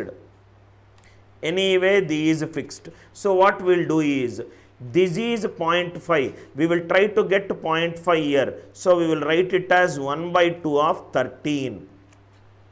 This is nothing but 34 minus 6.5 is 27.5. 0.5, it will add up to 1. So how many attempts it will be there? Exam 1 negative attempts will be 14. Exam 2 number of incorrect attempts will be 12. And exam 3 it will be 13. So answer is 26 plus 13. Answer is maximum possible number of questions attempted wrongly will be 13.9. I hope the idea is clear. 14, 14, 14. If I substitute 14, 14, 14, I should get an integer. I am not getting an integer. That is not possible.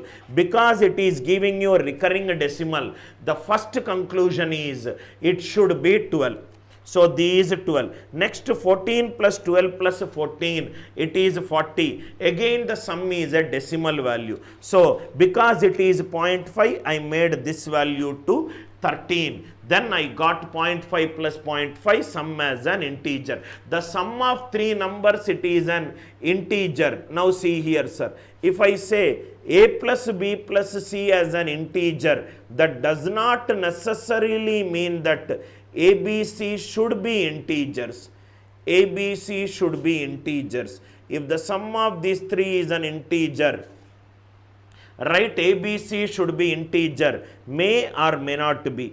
It may be or it may not be. Why? Because this can be 2 plus 3 plus 5. This can be 2.2 plus 3.8 plus 5. This can be 2 plus 3.5 plus 5.5. There could be n number of cases where the sum of three numbers will be an integer. Beautiful question. Answer for this question is 39. I hope the idea is clear. Next question. Idea is clear, right? Next one. If the four given students attempted maximum number of questions in all the three exams such that marks in each exam is an integer. So what we'll do is, we will write D here, R is 30, wrong we don't know, R is 30, wrong we don't know, R is 24, wrong we don't know. Wrong we don't know. Similarly, Chris is 28, here it is 27, here it is 34. Brendan, B it is 32, and here it is 30, and this is 32. A it is 36, and it is 32, and this is 28, and this is 28. So what is the question? If the four given students attempted maximum possible number of questions, right, such that in all the three exams, such that their marks in each exam is an integer. Now, wrong it is 1 by 4, this is minus 1 by 4, minus 1 by 3, minus 1 by 2. So out of 50 questions, 30, remaining can be 20 incorrect. So he can attempt 20. It is possible, right? Out of 30 right, remaining are 20, but it should be an integer. So remaining he can attempt 18. Are you all with me? It is 24. Remaining is 26. 26 is divisible by 2. Wrong can be 26. Chris, there is a case. 8 to 14 here, 8 to 14 here, and 8 to 14 here. So 1/4 means he can only attempt 12. 1/3 of maximum number, which is a multiple of 3 from 8 to 14 is 12. Here it can be 14. This can be 32. Remaining can be 16. This can be 18. This can be 32, 18. This can be 36. It should be a multiple of 4. So this can be 12. Because marks in each exam should be an integer. So check for the multiple of 4. 32. Remaining is 18. 18 is a multiple of 3. 28. Remaining is 22. 22 is a multiple of 2. Now, what is, now we will get the exam 1 score, right, exam 2, exam 3. Then who has the maximum possible difference of marks? So Daniel exam 1 will be 30 minus 5, which will be 25. Exam 2 will be 30 minus 6, which will be 24. Exam 3 will be 24 minus 13, which will be 11, right? C will be 28 minus 3, it will be 24. 5. 27 minus 1 by 3 of 12, which is 4, which is nothing but 23. 34 minus half of 12, 34 minus 6, which is nothing but 28. B, very calculation intensive. 32 minus 4, which is nothing but 28. 30 minus 6, which is nothing but 24. 32 minus 9, which is nothing but the 23. A, it is nothing but 36 minus 3. 36 minus 3, which is nothing but 29. 32 minus 6, which is nothing but 26. 28 minus 11, 17. Find the difference and try to do it. Very calculation intensive. Very calculation intensive. Avoid this kind of questions which involves a lot of calculation time. I hope the concept is clear. I hope the idea is clear. Next one. Next one. If the number of wrongly attempted questions by Balu in all the 3 exams are equal. Balu is nothing but Brendan here. B. Right? So all the 3 exams, if it is equal. So exam 1. This exam 1. Right is nothing but 32. Exam 2. Wrong is nothing. Right is nothing but 30. Exam 3. Right is nothing but 32. 32. What it is given? Number of wrongly attempted questions in all the exams are equal. Minus 1/4 of something. Minus 1/3 of something. Minus 1/2 of something. Okay. So 1/4, 1/3, 1/3. It will be equal means I need to take the LCM of 2 and 3 and 4. 32 minus 3, 29. 30 minus 4, which is 26. 32 minus 6, which is nothing but 26. Two options have got 29:26. What is the ratio of the maximum possible marks obtained by Balu? Maximum possible marks is 29 and minimum possible marks is 26.